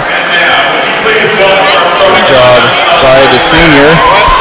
But Rob, right before the national anthem, mentioned Luke Walgamont getting the start tonight, and I don't know if I noticed Derek had some ice on his ankle, and he did tweak that in the Altamont game. I'm not sure if that has anything to do with it. I do know that Luke will bring some much-needed size. Yeah, I think the lineup against a much bigger Pittsburgh team. Trying to get a little bit of size in the lineup, and I think Drake is a little bit hobbled with that ankle injury.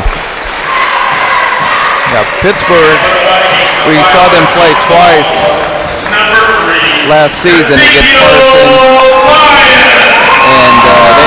and they were just solid all the way around. They had no weaknesses at all, and it's going to be the same this year. They only lost one guy that played many minutes, and they've got a couple of 6'6" guys in the starting lineup, and they're not your lumbering, slow 6'6" guys. I mean, they are really good on both ends of the floor. Yeah, they're very athletic, and they're very active all the time.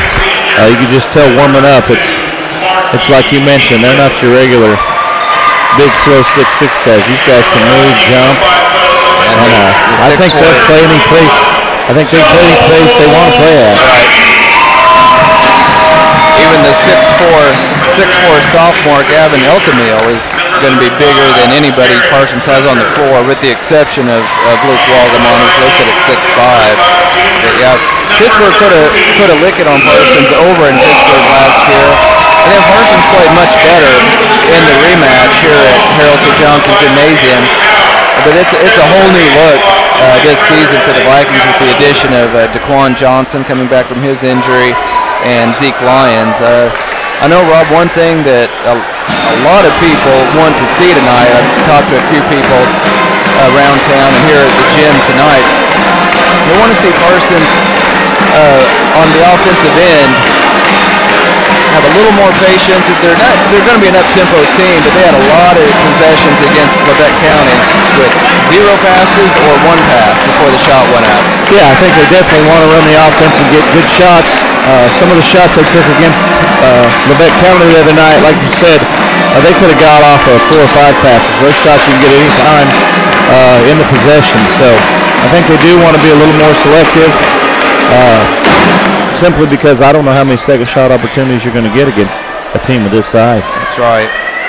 English will be jumping center for Pittsburgh. He's a handful. Devonta Yates will be jumping for the Vikings. Ball is in the air and tip will be controlled by Pittsburgh. Curtis has it. And he gives it off to Rolfs. Rolls the point guard, guarded out top by Joel Scheibe, and we've got a 3-second violation. Boy, that's an odd call. 10 seconds into the game, and we have a 3-second violation. Pittsburgh head coach just shakes his head. You can't believe that just happened. No, that never happens. And Pittsburgh, especially as you said, 10 seconds into the game. Yeah, that's the quickest 3-second violation I've ever seen in my life. Zeke Lyons out top gets a screen. He's going to pull up from about 18, and it's off the mark. No good. Rebounded out by Elkamil. I think the Vikings are really going to have their hands full on the glass tonight. Elkamil over to Butcher. To Curtis. Finds Rolfs open. Oh, nice move. He goes to the paint. Partially blocked, though, and pulled out by the Vikings. Here comes Daquan Johnson. Johnson sees a hole. Now he kicks it out to Scheibe for a 3. It's off the mark, no good. Joel had a good look at it, just couldn't get it to go down. Here comes Elkamil. He's already got 2 early rebounds. It's over to Rolfs. English. That was a nice move, but he got tipped out of bounds. He is so quick. He's got such good footwork, too, for a big kid. Player his size. So we're still tied at 0, 7:07 to play in quarter number 1. They get it into English at the free throw line. He goes up over Yates. Can't get it to go and rebounded out by Zeke Lyons. Vikings are going to struggle to get offensive rebounds. They need to make sure that Pittsburgh doesn't get any at the other end. Oh, nice move by Joel Scheibe, but he was bothered by the length of Pittsburgh. He gets the shot back. Air ball. Luke Walgamont gets it and scores. Luke Walgamont getting the start tonight, and he contributes immediately. Puts Parsons on top 2-0.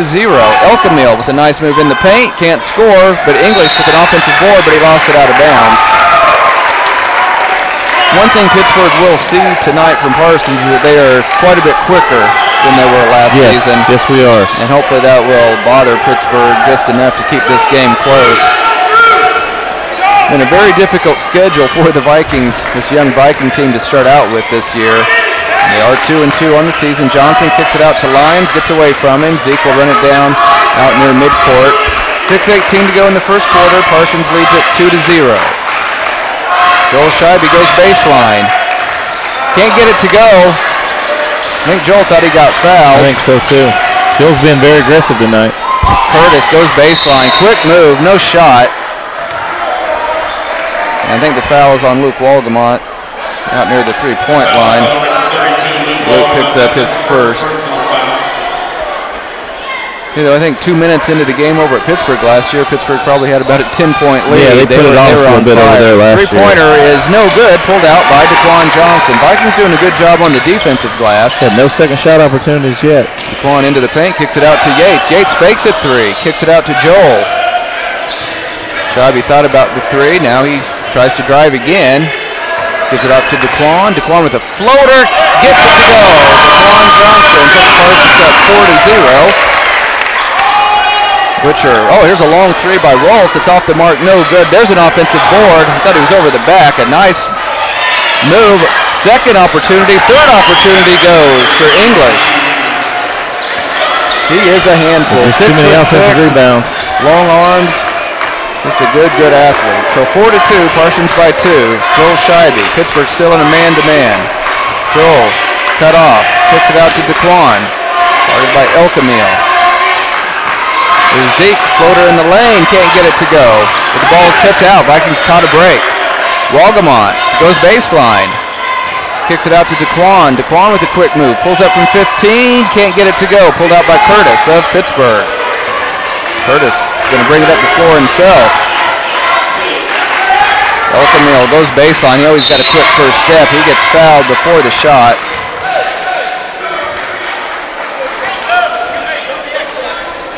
Personal foul goes on Joel Scheibe.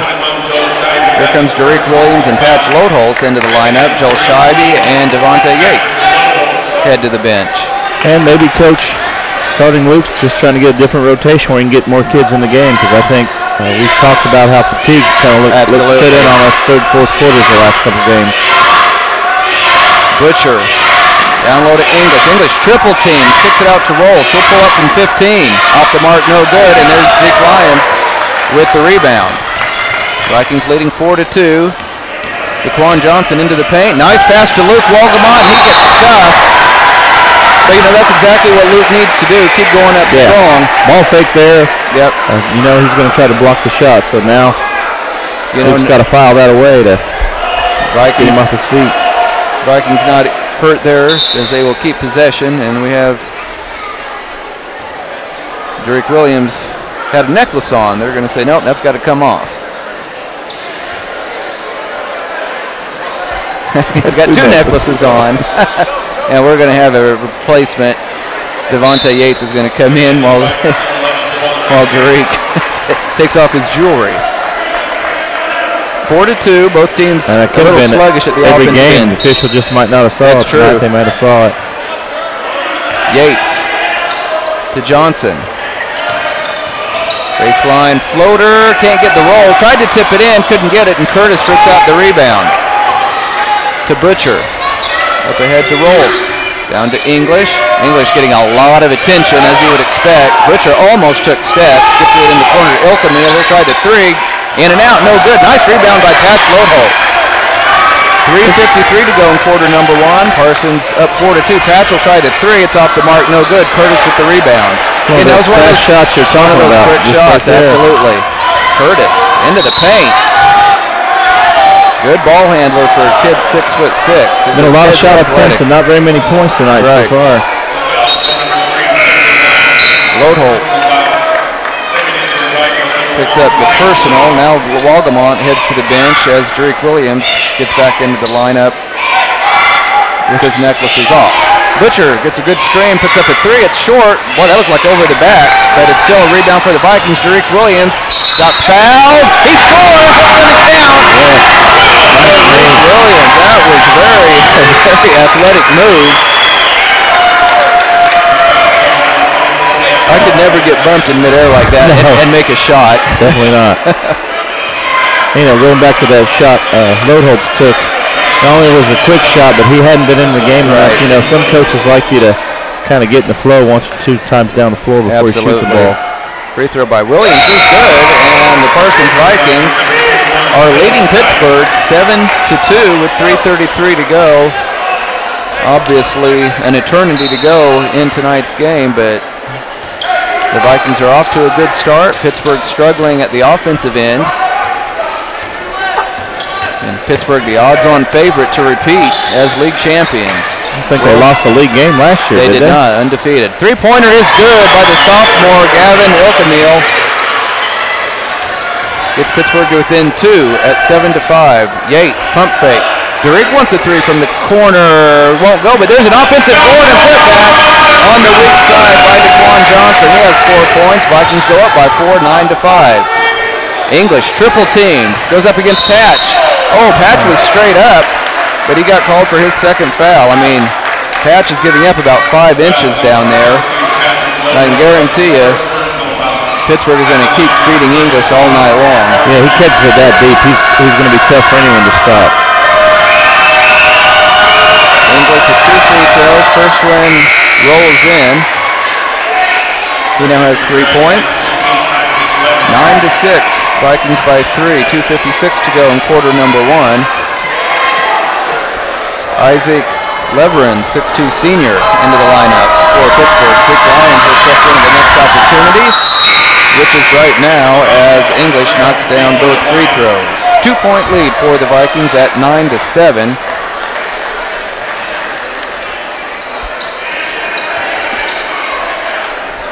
Zeke Lyons will bring the ball up. One thing about this Viking team, they're not short on ball handlers this season. Oh, and just as I say that, miscommunication between Zeke Lyons and Daquan Johnson, and the pass goes into the stands, and it's a turnover on the Vikes. 6'4" sophomore Gavin Elkamil brings it into the front court, over to Rolf, guarded by Derek. Chase Curtis to Rolf, trying to get it down to English. They get it to him, but out near the three-point line this time. He pushes off, no foul. Leverins to English. He can pop it from deep, too. Rolf's going to, he thought about a three. Now he pulls it down. Elkamil thought about a long three, thought better of it. 2:13 to go in the first quarter. Vikings are leading at 9-7. Elkamil still has the basketball, swings it over for a three-pointer. That is perfect. Just nice offensive patience. Yeah, absolutely. And Pittsburgh leads it 10-9 with minute 55 to go in quarter number 1. Daquan Johnson out to Zeke Lyons for three. It's short. Rebounded by Curtis. Minute 43 to go in the first quarter. Curtis gets into Patch Loadholz. They're going to count the basket, and Patch Loadholz just picked up his third personal, and Patch was giving ground. Tough call there. That's a big call in this game. Patch Loadholz, first man off the bench for the Vikings, saddled with 3 early fouls. Pittsburgh has their biggest lead of the night at 12-9, and that was an iffy call. It was a big call. Patch looked like he was definitely giving ground, but give Curtis credit, he forced the contact and got the call, and he drains the free throw, and Pittsburgh is up 13-9. Luke Waldemont will replace Patch, and I don't think we're going to see much more Patch here in the first half. Finished first half. Vikings, the one weakness they have is that they are not all that deep on the bench. Now the Vikings find themselves in a 4-point hole. Devontae Yates gets fouled, and Devontae's been doing a good job the last couple of games of penetrating and forcing the action, and he gets fouled that time by Curtis. The Vikings will be taking it out. Butcher checking back in. Pittsburgh has plenty of bodies to throw out as well. They're a deep ball club. Cutting to the basket is Zeke Lyons. He scores off the glass. Gets his first two, gets the Vikings to within 2 at 13-11.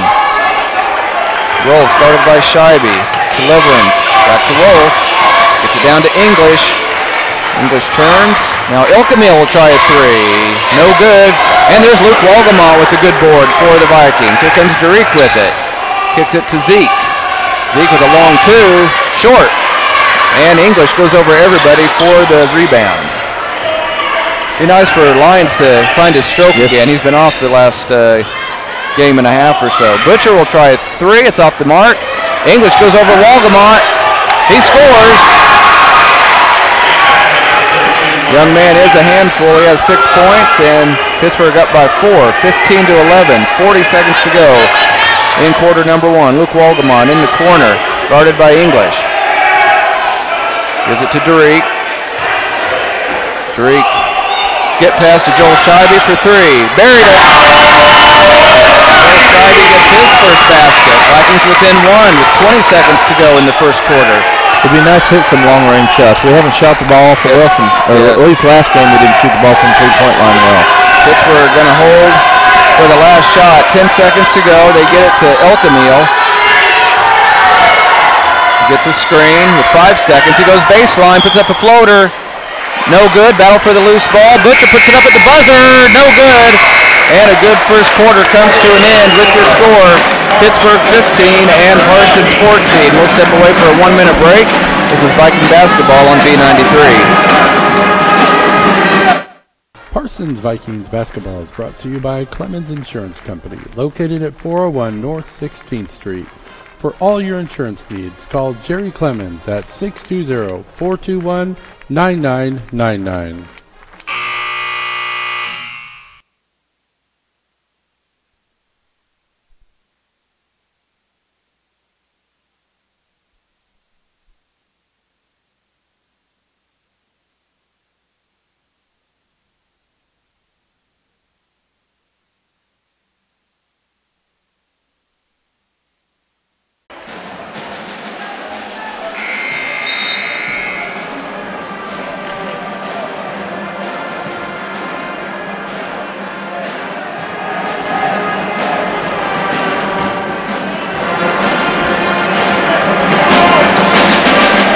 Back live at Parsons High School. Parsons Vikings will have the basketball as we get started in the second quarter. Pittsburg leading at 15-14. A lot of shot attempts for both teams that first quarter.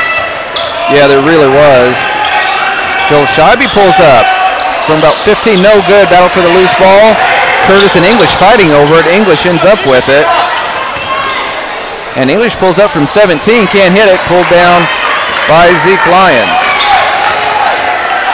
Here goes Patch, who I didn't think he would be in the game. Gets his shot blocked. DeQuan Johnson goes up, scores, and he is fouled. Oh, they're waving the basket off. I cannot believe it. It's got to be. I cannot believe that. If you're watching the live video stream, wow. I'll let you form your own opinion. People that are close to the action couldn't believe it. Now this time DeQuan gets fouled again, and he will earn 2 free throws. I'm almost speechless that shot was not counted. I don't know. I'm not exactly sure what the official saw.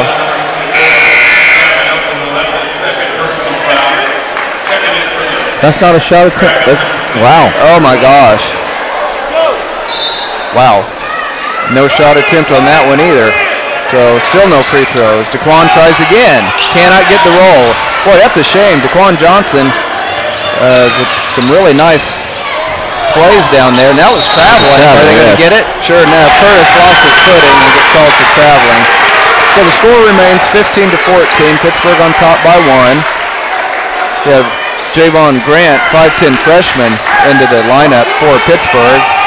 And the Vikings almost throw it away. Patch Lowholtz on the floor with 3 fouls. He gets fouled by the freshman Grant. I'm with you. I'm a little surprised Patch is on the floor. Because, you know, he goes 100 miles an hour the entire time he's out there, so it's hard for him to slow down. Yeah, big chance taken here by head coach Anthony Hout. Vikings down by 1. They have the basketball. Derek Williams gets it over to Zeke Lyons. He's going to take a 3. It spins out. Zeke Lyons could not get it to go. Here comes Grant for Pittsburgh over to Rolfs. He'll launch a 3. Short. Battle for the loose ball. Oh, English gets it. Vikings just couldn't get a grip on it. He's short that time, but an offensive board. And they're going to get DeQuan Johnson. Johnson thought Curtis was over his back. DeQuan not pleased with that call at all. And so here's some of the crowd behind me, not happy either. Butcher is going to be inbounding for Pittsburgh. They lead at 15-14, 6:53 to go. Vikings hanging tough with the heavy favorite to win the SEK. Pittsburgh gets it into Curtis. Curtis loses his dribble. Look at Patch diving on the floor. And we have a timeout called by Parsons. Great hustle. Even with the 3 fouls, you mentioned it. He goes 100 miles an hour. We'll keep it right here at the gym. It's just a 30-second timeout called by Hout. Neither team has scored here in the second quarter. It was a slow start offensively in quarter number 1 as well. Very balanced scoring for both teams. DeQuan Johnson, the leading scorer for Parsons with 4 points. Parsons broken into the scoring column. So the Vikings hanging tough. They will have the basketball. Both teams heading back out onto the floor. Again, Parsons in their home white. Pittsburgh in their traveling purple. It's been a long time since Pittsburgh has lost a basketball game in league play. It'd be nice if the Vikings could hang one on them here heading into the Christmas break. Dick Lyons to Scheibe. Scheibe with a bad pass, picked off by Grant. And he lays it in for Pittsburgh. Grant gets his first 2, and Pittsburgh leads by 3, 17-14. Nice move by Zeke Lyons, and he gets cut off. Derek to Patch at the free throw line. Patch trying to make a move. Throws it out to Joel Scheibe. 6:18 to go in the first half. Parsons down by 3. Joel kicks it out to Zeke. Zeke hands off to Derek in the corner. Derek with some fancy dribbling, goes up, in and out. Couldn't get it to go. Bothered a little bit by the length of the 6'6" English. 6 minutes to go in the first half as Luke Walgamont prepares to check in. Pittsburgh leading by 3. English trying to get that 4th foul on Patch. Now he kicks it out. Butcher on the right wing. English will put up from 3. Off the mark, no good. Look at Derek Sky for the rebound. Derek goes behind his back, then loses it. Patch picks it up, kicks it out to Scheibe. Scheibe tries a 3 to tie it. In and out, no good. 5:35. Here comes English.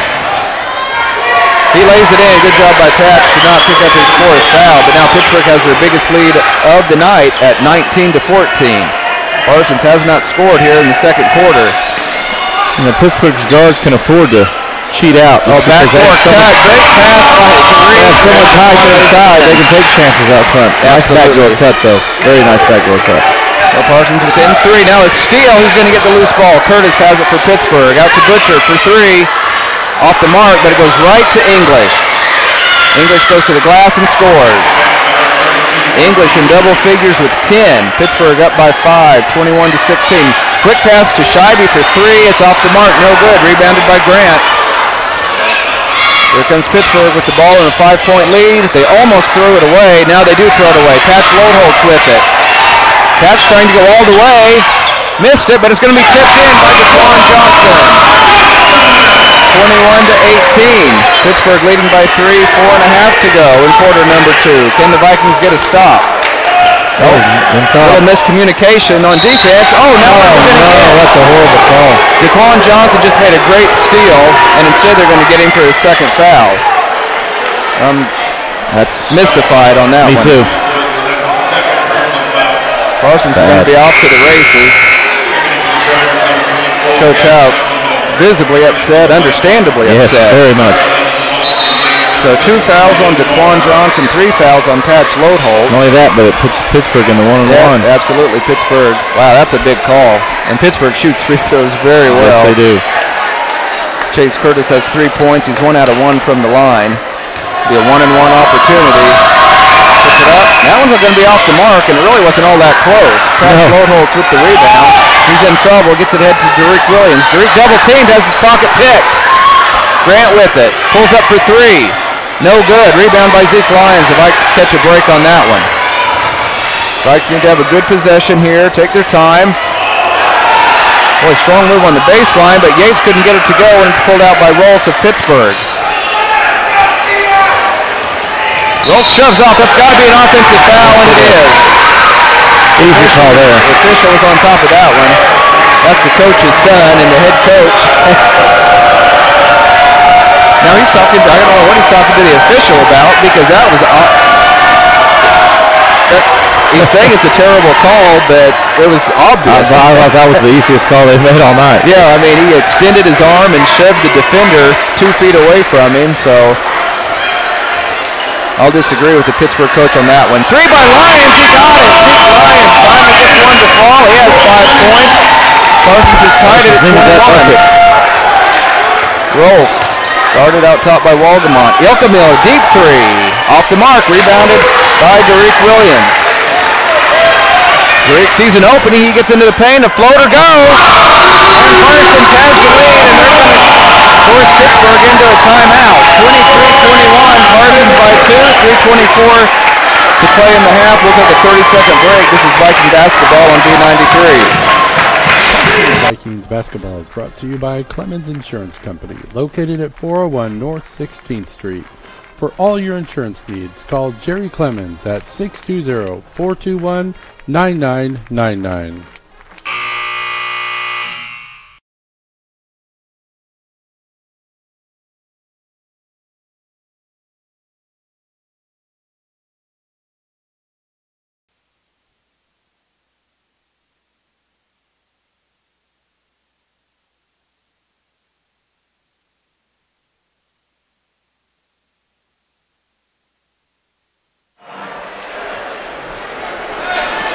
3:24 to play in the first half. Parsons Vikings have come back to lead Pittsburg 23-21. Butcher will walk it into the front court for the Purple Dragons. Let's see what Pittsburg calls out of that timeout. Trying to get it down low to English, and they do. Now he kicks it out to Curtis. Back to Butcher. Okamiel, strong move on the baseline. Did he step out? Yeah. Yes, he did. Good defense by Yates. Nice defense. 3:02 to play. Oh, Zeke Lyons wanted to come in, didn't make it. Here comes Drake, kicks it over to Yates. Yates goes baseline. Boy, he got hit. Ball hits the top of the backboard, goes out of bounds. Well, I thought it went off Pittsburgh, but they're going to say it went off Luke Walgamont. Yates just got a little bit too far behind the backboard on that play. He's staying aggressive, though, much like last game. Still attacking. Curtis inbounds the ball to Butcher. He's a 6-foot junior. Parsons leading Pittsburgh 23-21, 2:40 to go in the first half. Butcher over to Rolls. He thought about a three. They get it down to English. Double teamed. Okamiel, strong move on the baseline, and he will lay it in. Defense did not rotate down on that one. We are tied at 23, 2:22 to go. Derek Williams wants a three, off the mark, and pulled out of there by Okamiel of Pittsburgh. So the Dragons with a chance to take the lead. English, strong move into the paint, and he gets fouled and will head to the line for two. It's a tough matchup for Luke out front. Absolutely. And if he catches it in the post area, it's one thing. Right. When he catches it out front with the head of steam, that's a very tough matchup for Luke. 2:11 to go in the first half. We are tied at 23. We got a couple of guys jawing, I think. I could be wrong. I thought maybe English and Zeke were having words, but maybe not. First free throw on the way. I think English was winded, and he was just wanting to turn around. Yeah. He's 3 for 3 from the free throw line. Has 11 points to lead all scorers, and he just gave Pittsburgh a 1-point lead at 24-23. 6'6" senior, eyes the hole, puts it up. That one's in and out, no good. Rebounded by Derek Williams. Vikings down by 1, 2:05 to go in the first half, and Joel Shivey just stepped on the baseline. Wasn't quite aware where he was on the floor. Just get ready to say, the two games we've lost, the last 2 minutes of the second quarter has really hurt us, so this is a really important stretch right here. Here comes Javon Grant, 5'10" freshman, picked up by Lyons. Pittsburgh has the ball in a 1-point lead. Rolf open for three, drained it.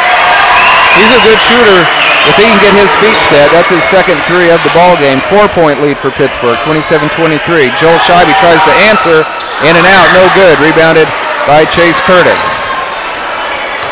Another quick shot by the Vikings. Here comes Butcher with it. And if there are no more held balls, Pittsburgh will get possession to start the second half as well. Rolls kicks it over to Grant. Quick move on the baseline. He can't score. Who's going to get that loose ball? I think it's knocked off Luke Walgamont. I'm not sure, but yeah, they're going to let Pittsburgh keep it. Surprisingly, Patch Lowenholtz back out on the floor with those 3 fouls. He's going to replace Joel Shivey. But yeah, I agree with you, Rob. The Vikings need to finish strong here down the stretch and not find themselves in a bigger hole than they already are.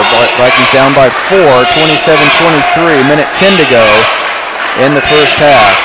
Roll started by Yates, gets it down to English. Oh, and a reach-in foul. Quick whistle. A quick whistle. Zeke Lyons picks up, I believe, his first personal, but 1-and-1. Coming for English. Minute 6 to go in the first half. Pittsburgh leading by 4, 27-23. Free throw is perfect. 12 points for English. 28-23. I believe that matches the biggest lead of the night for Pittsburgh. One more for English. It's on the way. Got it. Vikings need a good possession right here. They need to have a strong finish to the first half. They're already down by 6, and this is going to be a Pittsburgh team that's hard to come back on. Devontae Yates with a strong move. Spin. Oh, they're going to call a charge, and I don't agree with that either. All he did was spin. Yep. He didn't really get, I think it was more of a flop by the defender, and the official bid on it. So Pittsburgh with the ball and a 6-point lead. Grant has the ball tipped away by Yates. It's hard to commit a charge when you're spinning like that. Yes, it is. Especially when you're spinning off the defender. If somebody steps in as you complete your turn, I could kind of see it, but... Yeah, definitely. I mean, I don't understand that call whatsoever. Butcher hands it off to Ilkamil. Pittsburgh has their biggest lead of the night at 29-23, and they have the ball with 40 seconds to go. I think they're probably going to try to hold for one. Nope, Ilkamil launches at 3. It's off the mark, but an offensive board by Curtis. Goes into Patch, can't score, but there's English going over everybody, and he scores. 8-point lead for Pittsburgh, 31-23, 25 seconds to go in the half. Vikings would be wise to hold for one, but Luke Wolgamont challenges English, gets him up in the air, and gets fouled. And he will get 2 free throws. Luke Wolgamont.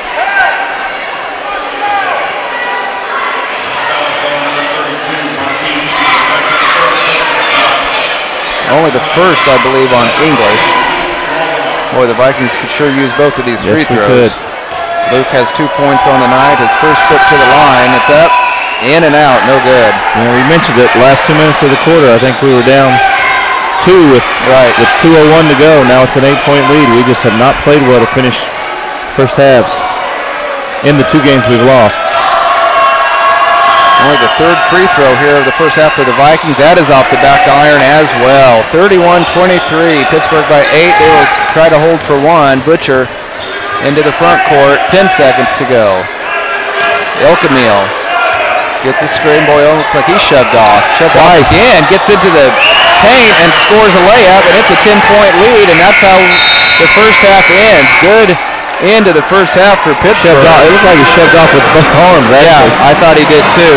So 33-23, Pittsburgh leads by 10 at halftime. We will step away for a 2-minute break. You're listening to Viking basketball on B93. Parsons Vikings basketball is brought to you by Clemens Insurance Company, located at 401 North 16th Street. For all your insurance needs, call Jerry Clemens at 620-421-9999.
Parsons Vikings basketball is brought to you by Clemens Insurance Company, located at 401 North 16th Street. For all your insurance needs, call Jerry Clemens at 620-421-9999.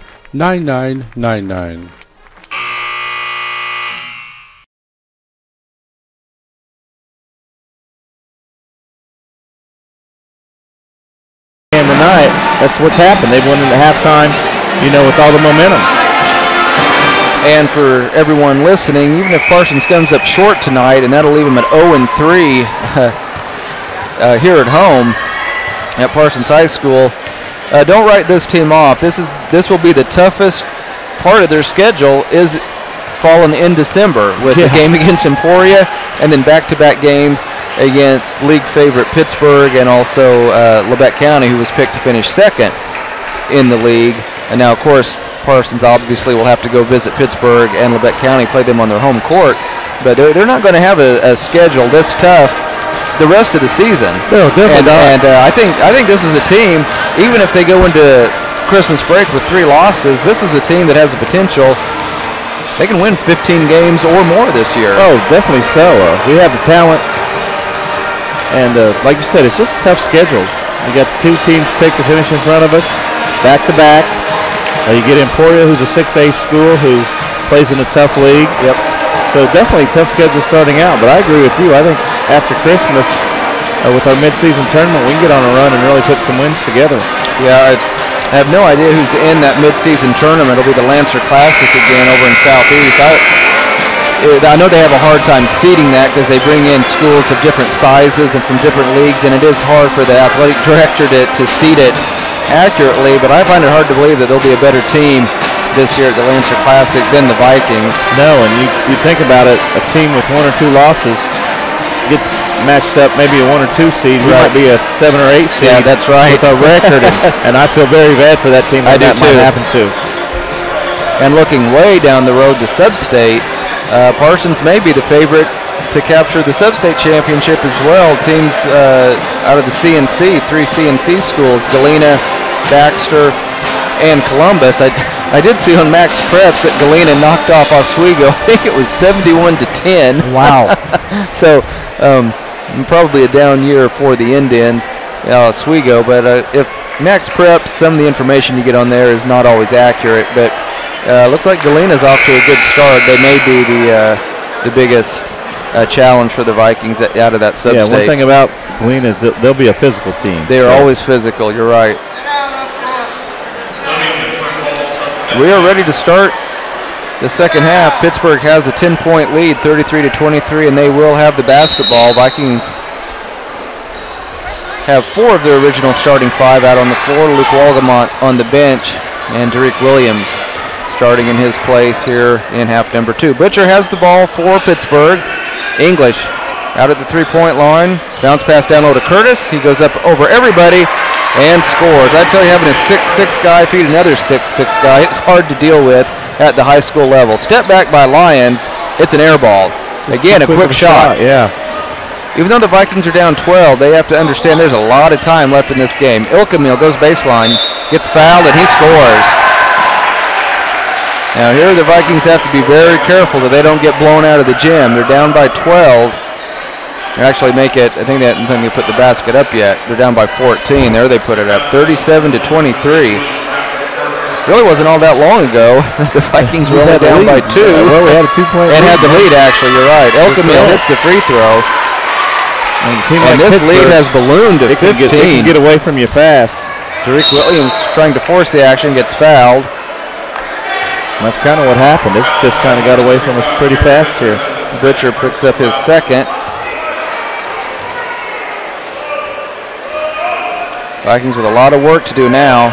Inbound it to Yates. He gets to the hole and he scores. Nicely done by Devonta Yates.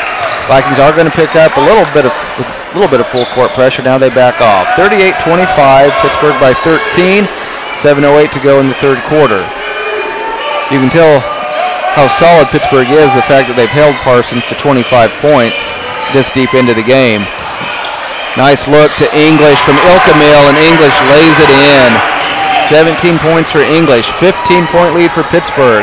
Drake loses his dribble, gets it back, and a reach in on Butcher. Third foul on Butcher. Kind of a silly foul. The team has a 15-point lead. And he's going to take his seat. He'll be replaced by the freshman Grant. Yeah, 15-point lead. Just let that go. Johnson into Williams. Derek looking to do a one-on-one move. Kicks it off to Zeke. Zeke at 5'10", being guarded by the 6'6" English. Hard to get a shot off. Three-pointer off the glass wouldn't go, but a great rebound by DeQuan, but he gets it swatted from behind by English. You won't see DeQuan get his shot blocked very often, but the quick leaper English got him with those long arms. English, oh, it looked like he took steps. No call. He gets his own air ball. Can you do that? I don't think so. Well, they don't get it. It's a rebound for the Vikings. They kick it out to Lyons for a three in the corner. Got it.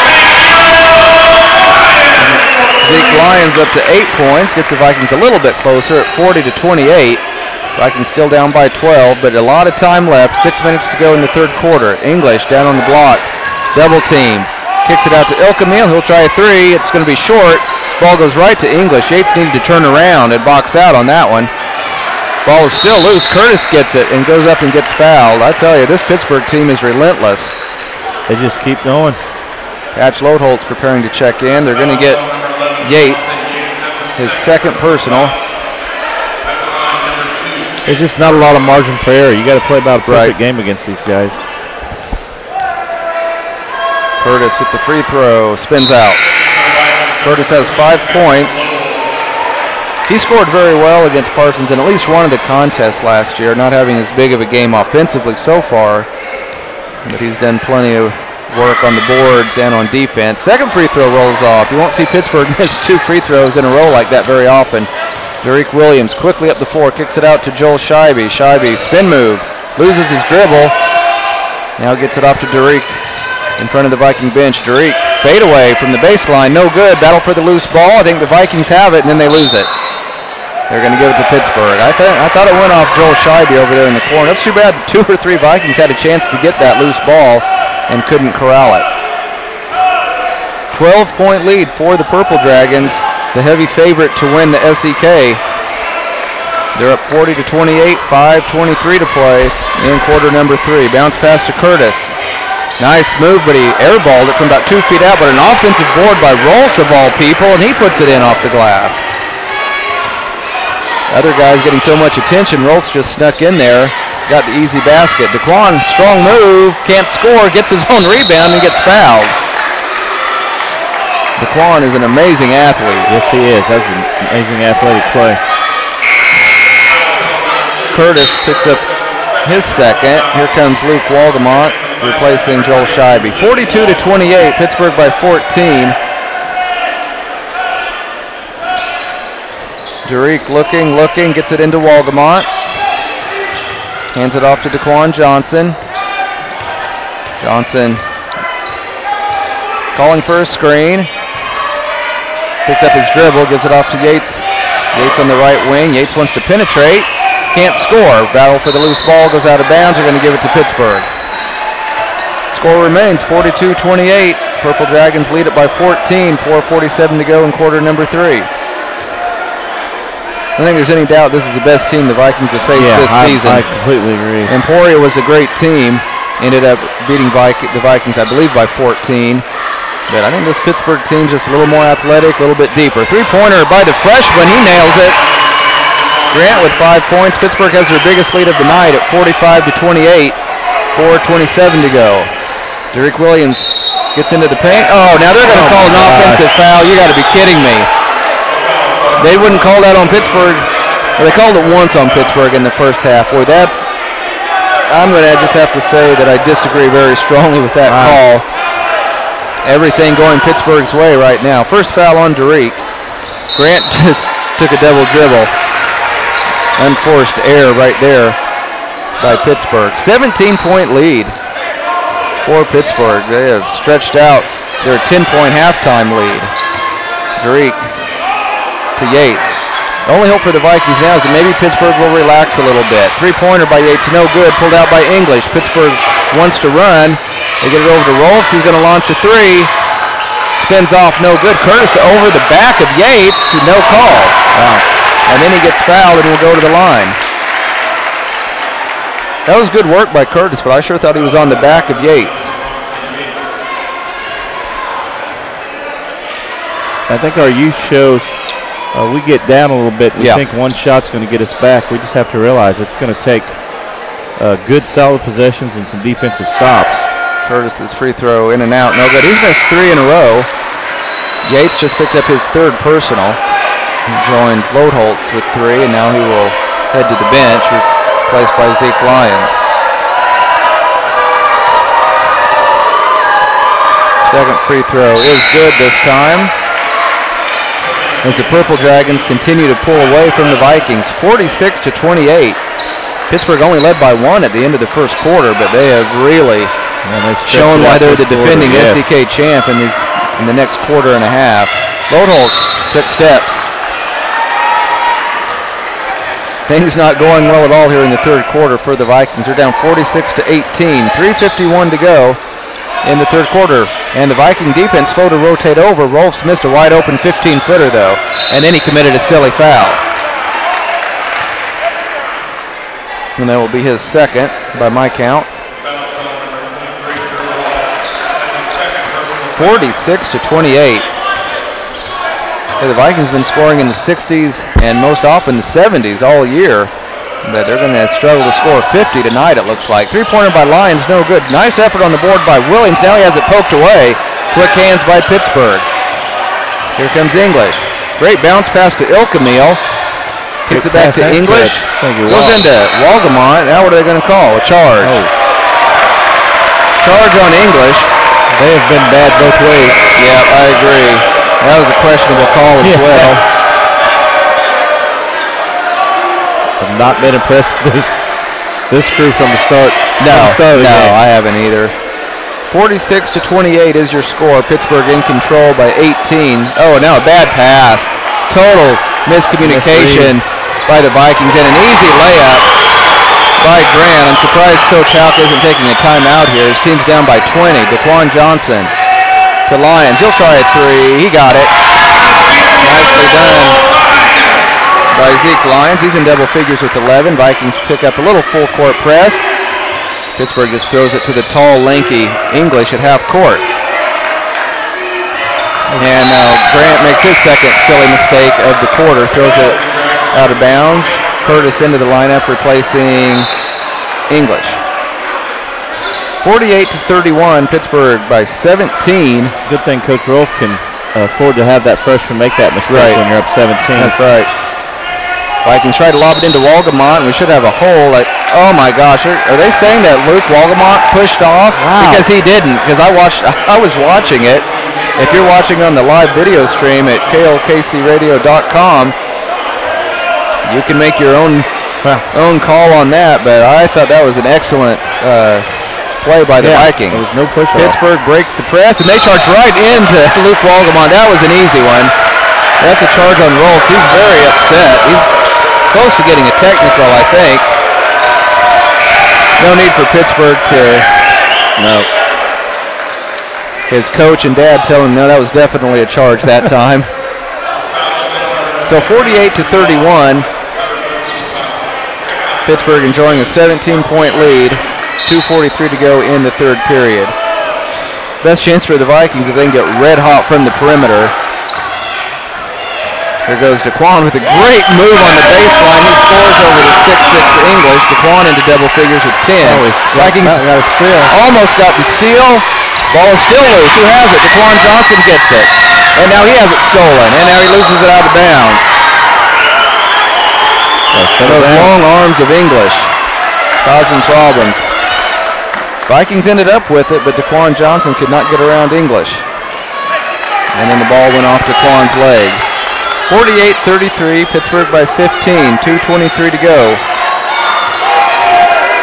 Long pass up to Ilkamil. He's got a path to the basket. He charges into another charge taken by Luke Walgamont. There's been a lot of charges called tonight. You know, that takes some toughness, too. Ilkamil, I believe that's his third. Here come the Vikings with it. Derek Williams. Over to Daquan. Ooh, they call him for traveling. DeQuan's a little frustrated, I think, right now. Yeah. Are you showing just a little bit? Here comes Grant on the run. Pulls up from 15. No good. Rebounded by DeQuan Johnson. Quick outlet to Derek. He's open. He dunks it. That is the 5'10 sophomore elevating for a slam dunk. That gets the crowd up. And now, well, probably a foul should have been called on Yates, but no call. Three-pointer by Pittsburgh is good. That'll silence the crowd. Nicely done by Alex Kafka, who just checked into the game. At the other end, Yates into the paint. Oh, he can't get the roll, and then he's over the bag. That's his fourth foul. See, I thought they should have called the foul on Yates earlier. Yeah. That one was a little iffy. 51 to 35. The Vikings had crept to within 13 prior to that three-pointer by Pittsburgh. Yeah, he just checked into the game and knocked down that three. Parsons going to pick up full court. Pittsburgh breaks it easily. They've got a 2-on-1 break. Nice pass. Layup is going to be good by Isaac Leverins. Zeke Lyons, a quick three, is going to be well short. And we've got a foul on Pittsburgh. 53-35, Pittsburgh by 18 points. They got Curtis with the push, his third personal.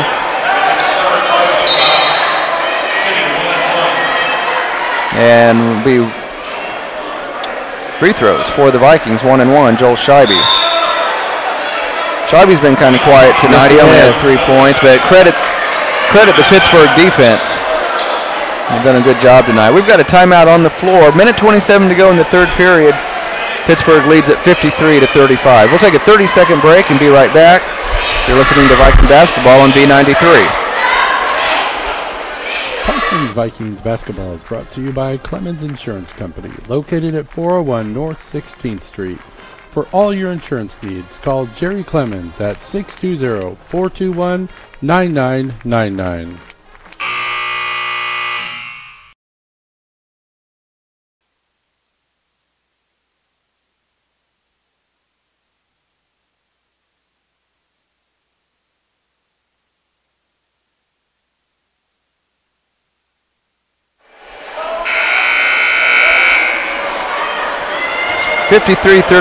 Pittsburgh leads it by 18, minute 27 to go in the third period. And, you know, Rob, one of the highest scoring teams, probably the highest scoring team in school history was the 1992 group. They went 25-1, took second in the state. But just, you know, referencing the Vikings youth, you don't want to use it as an excuse, but that 1992 team had 5 seniors. When those kids were sophomores, only one of them was in the starting lineup, and the other one that played varsity really didn't get that many minutes. You know, but then 2 years later, they're in the state championship game. So anytime you're starting 3 sophomores, you know, you're gonna go through some rough patches, especially when you're playing a team like Pittsburgh. Oh yeah, this schedule can do nothing but help us later on in the year. I know it's tough to start out 2 and 3, but when you think where it's going to put us, you know, after Christmas and towards the end of the year, you gotta. You know, you just can't let this get you too far down on yourself or on the team. Joel Scheibe knocked down both free throws, so give him 5 points on the night. Vikings down by 16 now, 53-37. Vikings are going to pick up with a full court press. Grant, the freshman, gives it ahead to Leverins. Gets it to English. English is going to penetrate. Ball is loose, and it is saved, but saved to Derek Williams. Derek goes behind the back. Derek going to try to take it himself. Can't get it to go, but it's a block, and he will go to the line to shoot 2. I tell you, the Vikings have had a lot of balls spin out of the basket tonight. Leverins picks up his first personal. 2 free throws coming for Derek Williams. 53-37.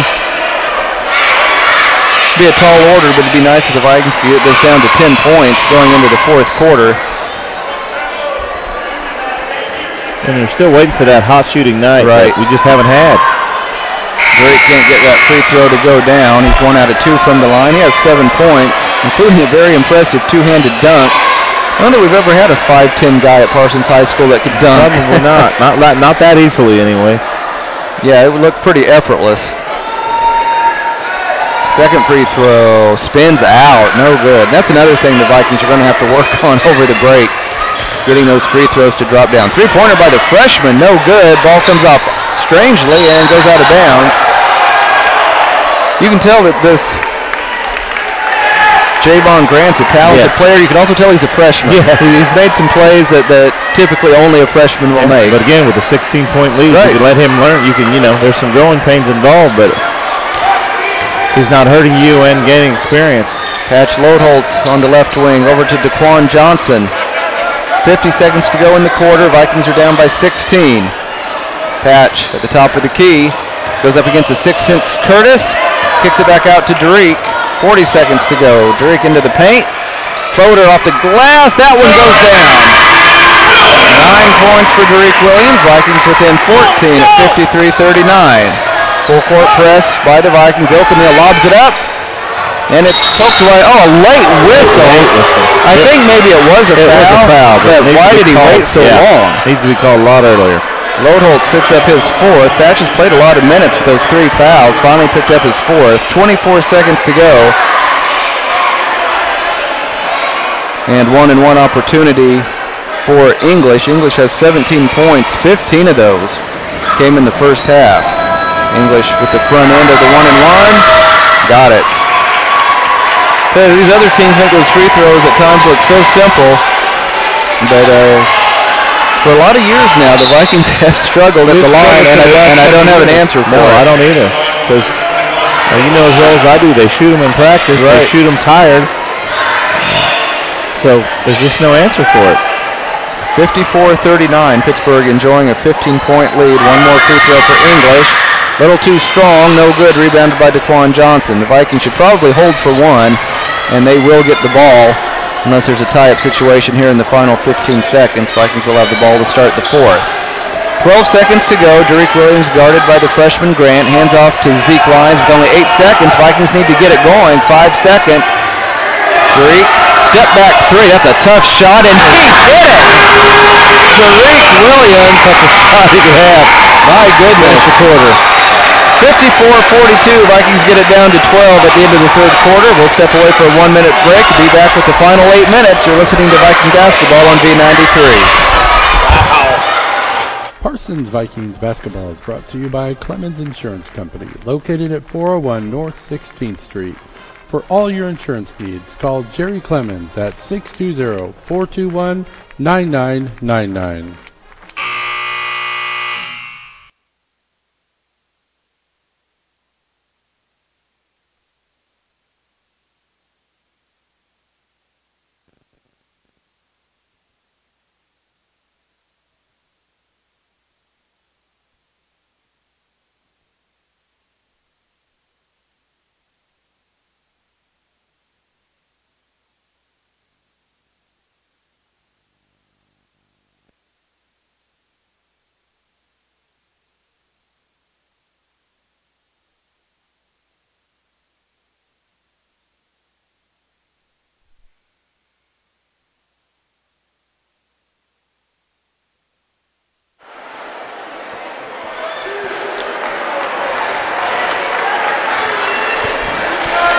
Back live at Parsons High School, ready for the start of the fourth quarter. The Vikings have crept to within 12. They were down by as many as 18 in the third period, and the Vikings have the basketball. A three-pointer right here by Zeke Lyons. We get it to single digits. Oh, it spins out. It looked like it was going to go down. The whole way. That would have made it a 9-point game, and the crowd would have exploded. Instead, it's a 12-point lead for Pittsburgh, and they have the basketball. Okamill, strong move. He hooked Zeke Lyons, and they're going to call Zeke for the foul, though. And Okamill will go to the line for a 1-and-1. Zeke Lyons picks up his third personal foul. So now Zeke has 3. Luke Waldeman has 3. 4 fouls apiece for Yates and Lodeholtz. And that's an uncommon. About any team that plays Pittsburgh gets into foul trouble. Pittsburgh known for getting to shoot a lot of free throws. Free throw in and out, no good by Okamill. Rebounded by the Vikings. Up to Lyons. Lyons goes behind his back, loses his dribble, and is pulled out of there by English. English caught from behind, and the Vikings have the ball. Great hustle. There goes Yates into the paint. He's going to lay it in.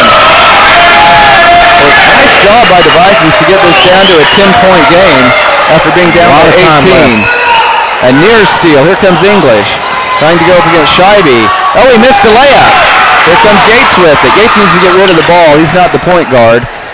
And there he gives it to Daquan Johnson. Scheibe's going to try a three. He got it. Joel Scheibe with the three. We've got ourselves a ball game. Parsons within 7. And we've got a timeout called by Pittsburgh. Nice little run by Viking.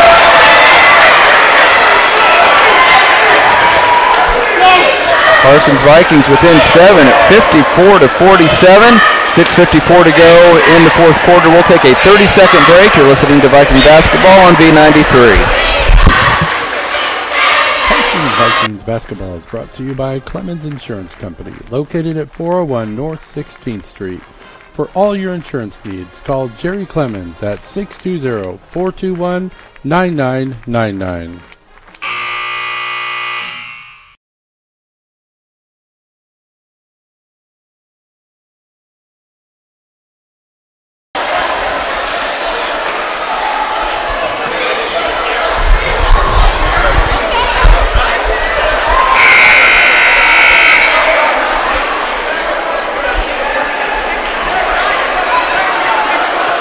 And we are back live at Parsons High School. Nice little run by the Parsons Vikings.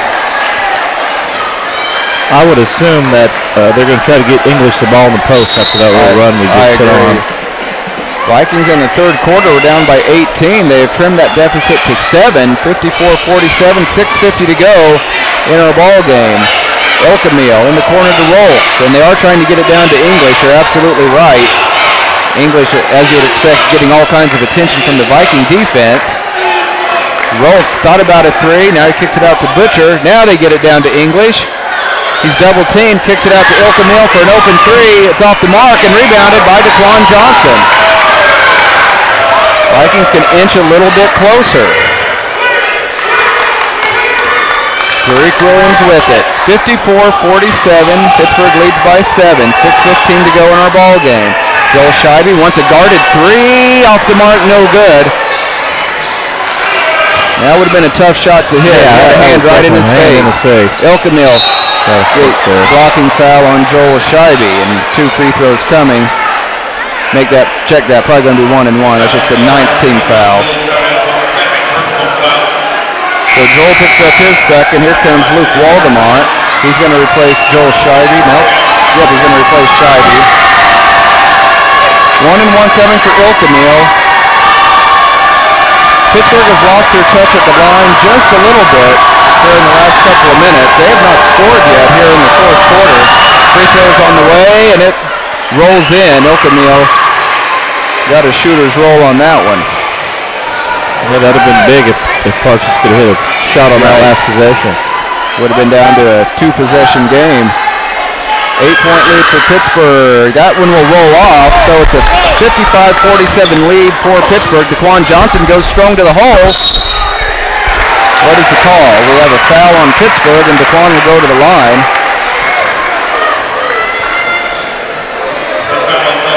English. There are lots of guys with 3 fouls on Pittsburgh. That's the other thing. It's hard for them to get in foul trouble because they have so many bodies. They just spread them around. Yes. Big free throws coming for the sophomore Daquan Johnson. Rolls off. Daquan wanted the better free throw shooters on the team, but couldn't get it to go. He has 10 points on the night. I have us 3 for 9 right now. And wow. We're down 8. Second free throw by Johnson on the way. That one is perfect. Gets it back down to 7 at 55-48. Elkamil. Long pass up to Rolfs.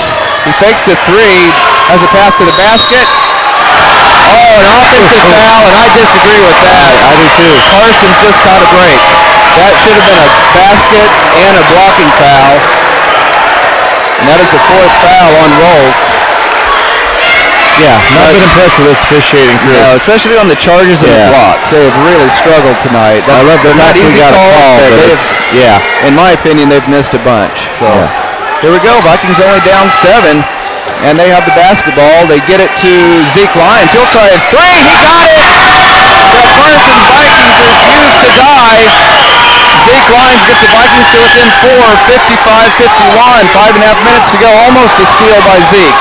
Pittsburgh barely beats the 10-second count. Ilkamil. Let's see how this Pittsburgh team responds. They haven't been challenged much in league play the last year and a half. English calling for the ball inside. Ilkamil pulls up from 17. Got it. That's a big-time shot by the sophomore. Quickly up the court. Tariq gets fouled. He'll go to the line for 2. Fouled by English. That's his 4th. Be great to get him out of the ball game. That's be nice to get him out. 5:07 to play in our ball game. Unbelievably, it's only a 6-point lead for Pittsburgh at 57-51. Tariq Williams 1 out of 3 from the line tonight. He knocks that one down. He has 13 points. 57-52. Pittsburgh by 5. Joel Scheibe will check in at the next opportunity. Free throw no good. Battle for the loose ball. Curtis has it. Oh, now a reach in on Luke Walgamon. That will be his 4th, and it will give Curtis 2 free throws. Curtis has struggled a little bit from the line tonight. I show him 2 for 6. 5:05 to go. 57-52. Pittsburgh by 5. Back in the third quarter, Pittsburgh led by 18, and they were ready to blow the Vikings right out of the gym. Great response by this young Viking team. Curtis's free throw is off the mark, no good. Joel Scheibe, Patch Lodholtz into the lineup. You wonder how long the Vikings are going to be able to avoid fouling somebody out. Lodholtz and Walgamont both have 4, but Walgamont's heading to the bench. Also Tariq Williams. One more coming for the 6'6 senior Chase Curtis. Second one rolls off, no good. 57-52. Vikings down by 5. 5 minutes to play in the game. Plenty of time. Vikings just need a solid possession. Jumper, guarded jumper was good by Joel Scheibe. Tough shot by the junior. Vikings have it down to 1 possession. 57-54. Pittsburgh breaks the press. Pass almost stolen by DeQuan Johnson. That was a terrible pass by Butcher all the way across the court. Senior to make that pass. Yeah. In fact, I'm got to be not happy with that. I think if DeQuan had seen it earlier, he would have picked it off and had a layup at the other end. Pittsburgh a little rattled right now. They're not used to this. Ilkamil almost lost his footing. Gets it to English. 4:38 to go. Rolfs tries a 3. In and out. No good. Rebounded by Yates. He needs help. Here comes DeQuan Johnson, right back to Yates. Vikings can tie on this trip with a 3. Yates with a strong move. Got it to go off the glass. It's a 1-point game. 57-56. Pittsburgh by 1. 4:18 to go in our ball game. Ilkamil behind his back, almost lost his dribble. Gives it to Curtis, and we've got a timeout called. A good timeout by Pittsburgh. They were about to lose possession. Unbelievable comeback here in the second half by this young Viking team. 4:10 to go in the fourth quarter. Pittsburgh leads 57-56. We're going to take a 30-second break and be right back. This is Viking basketball on D93. Parsons Vikings basketball is brought to you by Clemens Insurance Company, located at 401 North 16th Street. For all your insurance needs, call Jerry Clemens at 620-421-9999.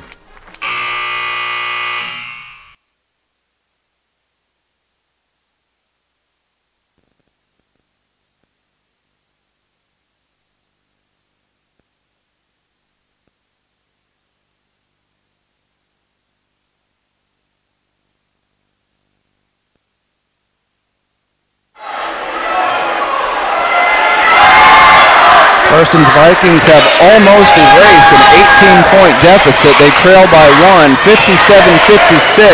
4:10 to go in our ball game. Pittsburgh has the basketball. Both teams heading out onto the floor. For the Vikings, it's Johnson, Williams, Scheibe, Yates, and Lodholtz. Pittsburgh will go with English, Rolfs, Ilkamil, Butcher, and Curtis. Ilkamil gets it on the inbound. He goes strong baseline. Tough shot that will not go. The Vikings have it and a chance to take the lead. Here comes Tariq Williams to pull up 3. He got it.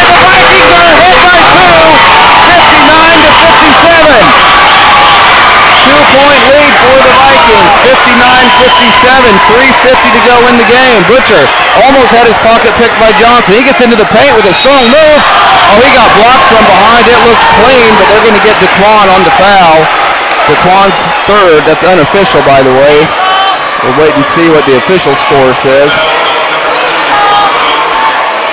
That was a strong move by Butcher. He has not scored tonight, but he took it to the rack hard. I thought he got blocked cleanly from behind, but DeQuan must have got him with the body. Yeah, he turned the corner, and I think DeQuan was shocked he kept going. I was waiting to pull up also. First free throw is good. That makes it a 1-point game. 59-58. Parsons leading by 1. Butcher with a chance to tie it right here. 3:43 to go in our ball game. Butcher, a 6-foot junior, picks it up. And he got the roll. We're tied at 59. Vikings need to take care of the basketball and have a good possession. We are tied at 59. What a way to finish the December part of the basketball season for the Vikings. Pittsburgh will be at Chanute, I believe, next Tuesday. Scheibe gets open for 3. Oh, it's off the rim. No good. I thought it was going to go down. Pulled down by Pittsburgh. Yeah, he had a wide open look at it. Got his feet set. That was just a good look. Pittsburgh with a chance to regain the lead. Elkamil guarded by Derek. 59-59, 3:08 to go. Rolf on the right wing, guarded by Scheibe. He gets to English at the top of the key. Over to Butcher. He launches a 3. Off the mark. Good box out by Patch. Rebounded by the Vikings. Yates up ahead to Scheibe. Scheibe over to Derek. He tries another 3. It's off the mark. Battle for the loose ball. Pittsburgh has it. 59-59. We are tied. 2:42 to go in the fourth quarter. Rolfs guarded by Scheibe. Gets it over to Elkamil. Great entry pass to Curtis. Goes up. Can't score, but he's fouled, and I think Yates just fouled out. Let's see who they called it on. Yep, Devonta Yates. Big blow for the Vikings there. What do you have Collins for from the line? He's not shot the ball very well. Curtis, I'm sorry, yes. Yeah, he's by my count, about 2 out of 8, looks like.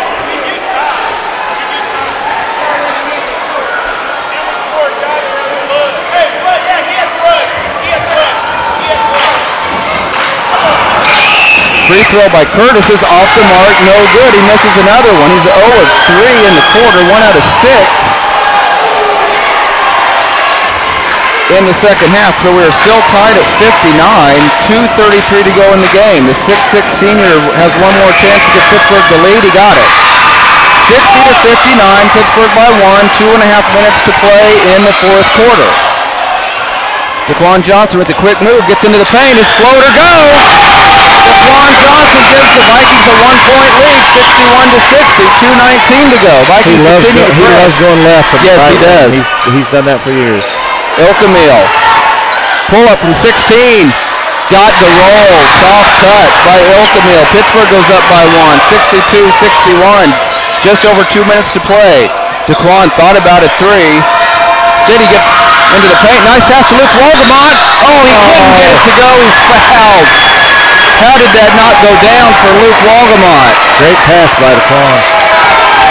Luke Walgamont, 2 points on the night. 0 for 2 from the free throw line. Minute 57 to go in the game. Pittsburgh leads it 62-61. Luke Walgamont with 2 free throws coming for the Vikings. I would say if Pittsburgh stays man-to-man, I would attack Busher because he looks exhausted out there. Walgamont, little flat on the shot, but it goes. We're tied at 62. Parsons giving league favorite Pittsburgh all they want and more. Unbelievably, Parsons has erased an 18-point second half deficit. Second free throw by Walgamont. He got them both. Big free throws by Luke. 63-62. We have a timeout on the floor. We'll keep it right here. It's a 30-second timeout. 1-point lead for the Vikings. We do need to mention Devonta Yates has fouled out for the Vikings. He finished with 6 points, but he played better than those 6 points. He did a lot of good things tonight. He did lots of good things for us tonight. Got some rebounds, took good shots. I'd like to see him attack a little bit more like he did last game, but, I thought he played a fine game tonight. Early in the third quarter, I mentioned it looked like Parsons might struggle to score 50 points tonight, and here they are right back up to 63, close to what their average has been for the season. I tell you, I think the Pittsburgh coaching staff and the players are a little bit shell-shocked that they find themselves in a one-point hole with less than 2 minutes to go against a very young Viking team that they led by 18 points back in the third quarter. Pittsburgh gets the ball in. The Vikings continue to go with a 2-2-1 press. Oh, Curtis took steps and they missed it. He drug his pivot foot and the ref missed it. Now we've got a timeout called by Pittsburgh. Otherwise, there was going to be a 10-second violation.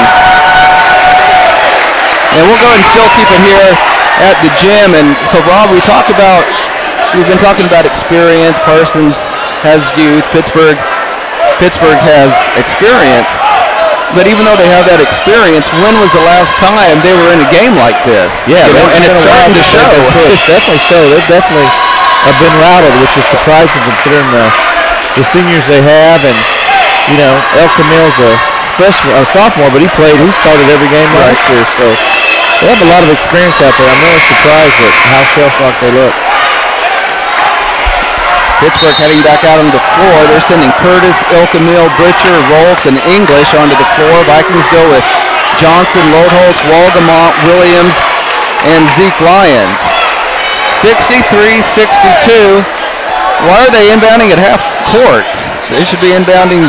They should have inbound way back from where they were. There should be back here. Yeah, and they are going to get it. It's going to be back more by the end of the Viking bench. It is a 1-point lead for the Parsons Vikings, 63-62 over league favorite Pittsburgh. Minute 47 to go in the fourth quarter. Ilkamil to throw it in.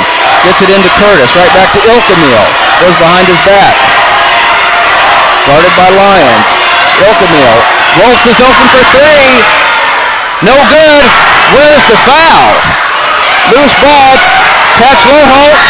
And Ilkamil fight for it. It's a jump ball. They're going to go with Pittsburgh. Yeah, Luke Walgamon is upset. He had the box out there. He had the box out, and I couldn't see who it was. Somebody from Pittsburgh crawled all over his back, and they did not give him the call.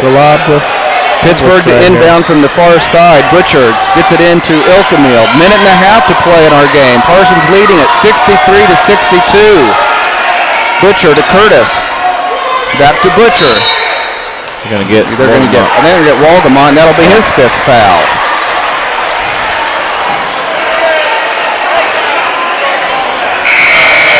Second Viking to foul out, and there's not much help on the bench for the Vikings. They just don't have much depth.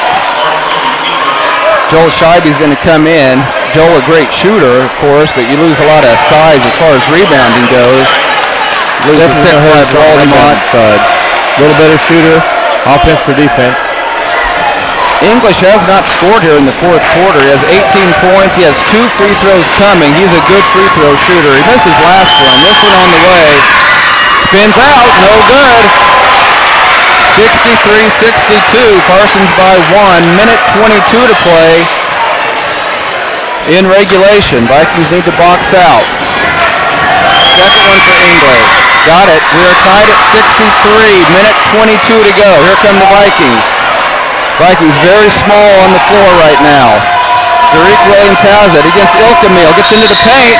What is the call? I guess a foul on Pittsburgh, but I didn't see it. I didn't either. That just takes 2 points away from the Vikings because Derek got to the basket and scored. But they called the foul instead on Ilkamil, his fourth. 2 free throws for Derek, and he knocks it down. Parsons finding the rhythm all of a sudden at the free throw line. Parsons leads by 1, 64-63. Minute 13 to go in our game. One more for Derek. He got it. 2-point lead for Parsons. Minute 10 to go. Ilkamil gets it into the front court. Over to Curtis. Back to Butcher. Over to Ilkamil. He takes a three for the lead. Got it. What a big shot. He is a smooth player. gives Pittsburgh a 1-point lead, 66-65, less than 1 minute to play in our game. Derek goes one-on-one, floater, got fouled and could not get it to go. How many times has that happened tonight where the Vikings cannot get a shot to go down and have a chance to complete a 3-point play? I think we have a 5th foul. I believe somebody for Pittsburgh has fouled out. I think it's Butcher. Yeah, so now the freshman will have to play with a tight game instead of possibly. He might not. Vikings down by 1, 66-65. Derek Williams will have 2. And sure enough, here comes the freshman, Javon Grant. Was about exhausted anyway. I think so, yeah. That might not be a bad deal for Pittsburgh. Williams has 18 points on the night. He hit his last 2 free throws. He needs to make a couple more right here. Vikings down by 1. 50 seconds to play in regulation. Free throw on the way is perfect. I think the Vikings are really growing up here tonight. I believe you're right. You know, down 18, just to battle back and be in this game says a lot. 66-66. Derek for the lead. Yes! 67-66. Vikings lead by 1. 48 seconds. Ball's in the hands of the freshman Grant. Almost a backcourt. Curtis over to Grant. Grant trying to get it to Ilkamil. That's going to be the go-to guy. Yeah. Ilkamil and English. Ilkamil trying to take it himself. Spin move. Oh, nice move. He gets it poked away. The Vikings have it. The Vikings have it. And then it should have been a foul. And we do get a foul. Curtis. Will Curtis get... Oh, well, got a little extracurricular activity. Curtis should get a technical. He is really jawing, as is Zeke Lyons. Probably a good job by the officials just to let that go. But we're going to have free throws at the other end. This is 5th, I believe. They called that on 32. Oh, who did they get the foul on? I think they gave it to 32. And we've got Ilkamil and DeQuan Johnson jawing at each other too.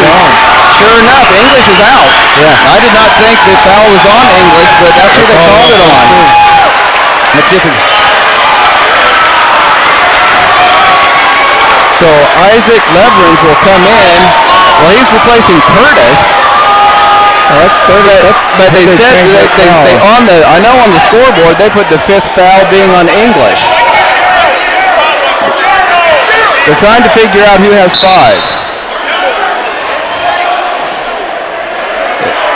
This is tough. It's making the Viking free throw shooter Zeke Lyons wait a long time to shoot these big free throws. Is that not on 32? 5. A lot of confusion. I'm not going to tell you who has how many fouls because I have no idea now. Was on. Now they're saying it was on Curtis. Oh, okay. Now they're going to say it was on Curtis. 67-66 is your score. I believe it was on Curtis. Yeah, I think it was on Curtis too, and he's the one that got into the tussle with Zeke Lyons. I believe they got the foul call right. So Zeke Lyons will be shooting 2 free throws. Tough situation for the sophomore. As much as I'd like to see English out, I think that was the correct call. I agree. 26 seconds to go. The Vikings are leading by 1. But again, that's a lot of time for your sophomore free throw. Yeah, it's just like out on the floor. Pittsburgh would have called a full timeout to ice him is basically what happened. And then, like Coach Cole, immediately call another one. Right. Zeke has not been to the free throw line tonight. He has 14 points. Vikings lead by 1, 67-66, 26 seconds left in regulation. And English is talking. There 2 guys were talking to him, and he hit it. That should be a technical foul. Ilkamil not walk up and scream. Ilkamil and English were talking, jawing at Zeke while he was shooting. Second one up. He got them both. Vikings by 3, 69-66 with 26 seconds to play. And Rob, let's point out again all the senior leadership for Pittsburgh, but now that they are facing some adversity, they have unraveled. Yes, they have. They got a little, they took the foot off the gas when they were up 18 and let us claw back, and it's hard to turn that back up once you lose it, and they lost it, and now we've got it. So And how about Zeke Lyons after all that long wait? He's got two guys jawing at him, which I've never seen before at any level. Yeah, one right in front of the official. One right in front of the official, you're right. And they didn't do anything about it. I'll tell you this, it's still December for the officials. Yes. But this is an experienced official. It is an experienced crew, you're right. I mean, they've officiated. I bet they got 60 years of experience out there on the floor. I wish I could tell you how many timeouts each team had, but I'm not sure. Parsons has one more. I'm not sure about Parsons. We think Parsons has one. Not sure about Pittsburg. I can guarantee you pretty much if Pittsburgh has a timeout left, they're going to go for a quick two. Yeah, they're going to try to get a quick shot here. I don't think they will. If they have an open look for a three, they'll go for the tie. But I think they're going to try to get English or Ilkamil in the paint and try to get an old-fashioned three-point play. Ilkamil's a nice three-point shooter, too. So. He is. Very, very energetic here. If one more person fouls out, we have someone that's not been in the game at all. Here we go. Grant, the freshman, has it. Gets it up to Curtis. Parsons by three with 20 seconds to play. Grant into the front court. Just a freshman. Trying to get it to Ilkamil. He does. Ilkamil's going to put up a three for the tie. Off the mark. Who's got it? English has it. Goes up strong. Misses a shot. He gets the ball back. 7 seconds. Misses again. Curtis has it. And a foul called on who? Are they calling it on Parsons? Called on Parsons. Yes, they are. I cannot believe that is called on Parsons. I thought the foul should be on Pittsburgh. 4.1 seconds. And Pittsburgh's going to go to the line down 69-66. Who has not shot the ball well. And the Vikings have to box out because if he makes the first one, he may miss the second one on purpose. Yes, especially with the size they have. 69-66, Parsons by three with 4.1 seconds. He has to make this. What's that? He missed it. Curtis will struggle from the line. The Vikings have to box out. They may have to miss this one on purpose. Now they're saying, Coach Rolf is saying to make it and then foul immediately. So we'll see what happens. Curtis with his second free throw on the way. It's no good. Bounces the ball. Pittsburgh gets it. Grant for three in the tie. No good. It's over. The Vikings have done it. The Vikings have upset Pittsburgh. 69-66. The smallest man on the floor, Grant, came down with an offensive rebound and got off a three-pointer that would have tied it and sent it to overtime, but he missed it, and the Vikings hang on. They pull off an 18-point comeback, and they end a long winning streak for Pittsburgh in the SEK. Parsons wins it 69-66. This is what this young team needed to show them that they can beat anybody. Parsons, after a tough loss on Tuesday night, knock off league favorite Pittsburgh, heavy favorite, I will add, Pittsburgh, 69-66. Parsons improves to 3-2 on the year, 1-1 in the SEK. Pittsburgh now 2-1, and they are also 1-1 in the SEK. The crowd still buzzing. Yes, they are. What a great way to go into the Christmas break. Man, that'll give you a lot of energy going into the break. The Vikings now know they cannot just play with the best, they can beat the best. And they knock off Pittsburgh in thrilling fashion, 69-66. We're going to step away for a 2-minute break, and we'll be back with a very happy postgame, which will be brought to you by Bowen Pharmacy in Parsons. This is a 2-minute break, and you're listening to Viking Basketball on B93. Vikings basketball is brought to you by Clemens Insurance Company, located at 401 North 16th Street. For all your insurance needs, call Jerry Clemens at 620-421-9999.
going to foul immediately on the inbound. He misses it. The smallest guy on the floor, the little freshman, Javon Grant, somehow ended up with the basketball. Had a pretty good look. Had a decent look at a three. How disheartening, how depressing would that have been if he had knocked that down, and we'd still be playing basketball right now. That would have been a tough one to bounce back from for the Vikings at that point in the game. I think he kind of fell asleep there on that free throw, didn't box out, and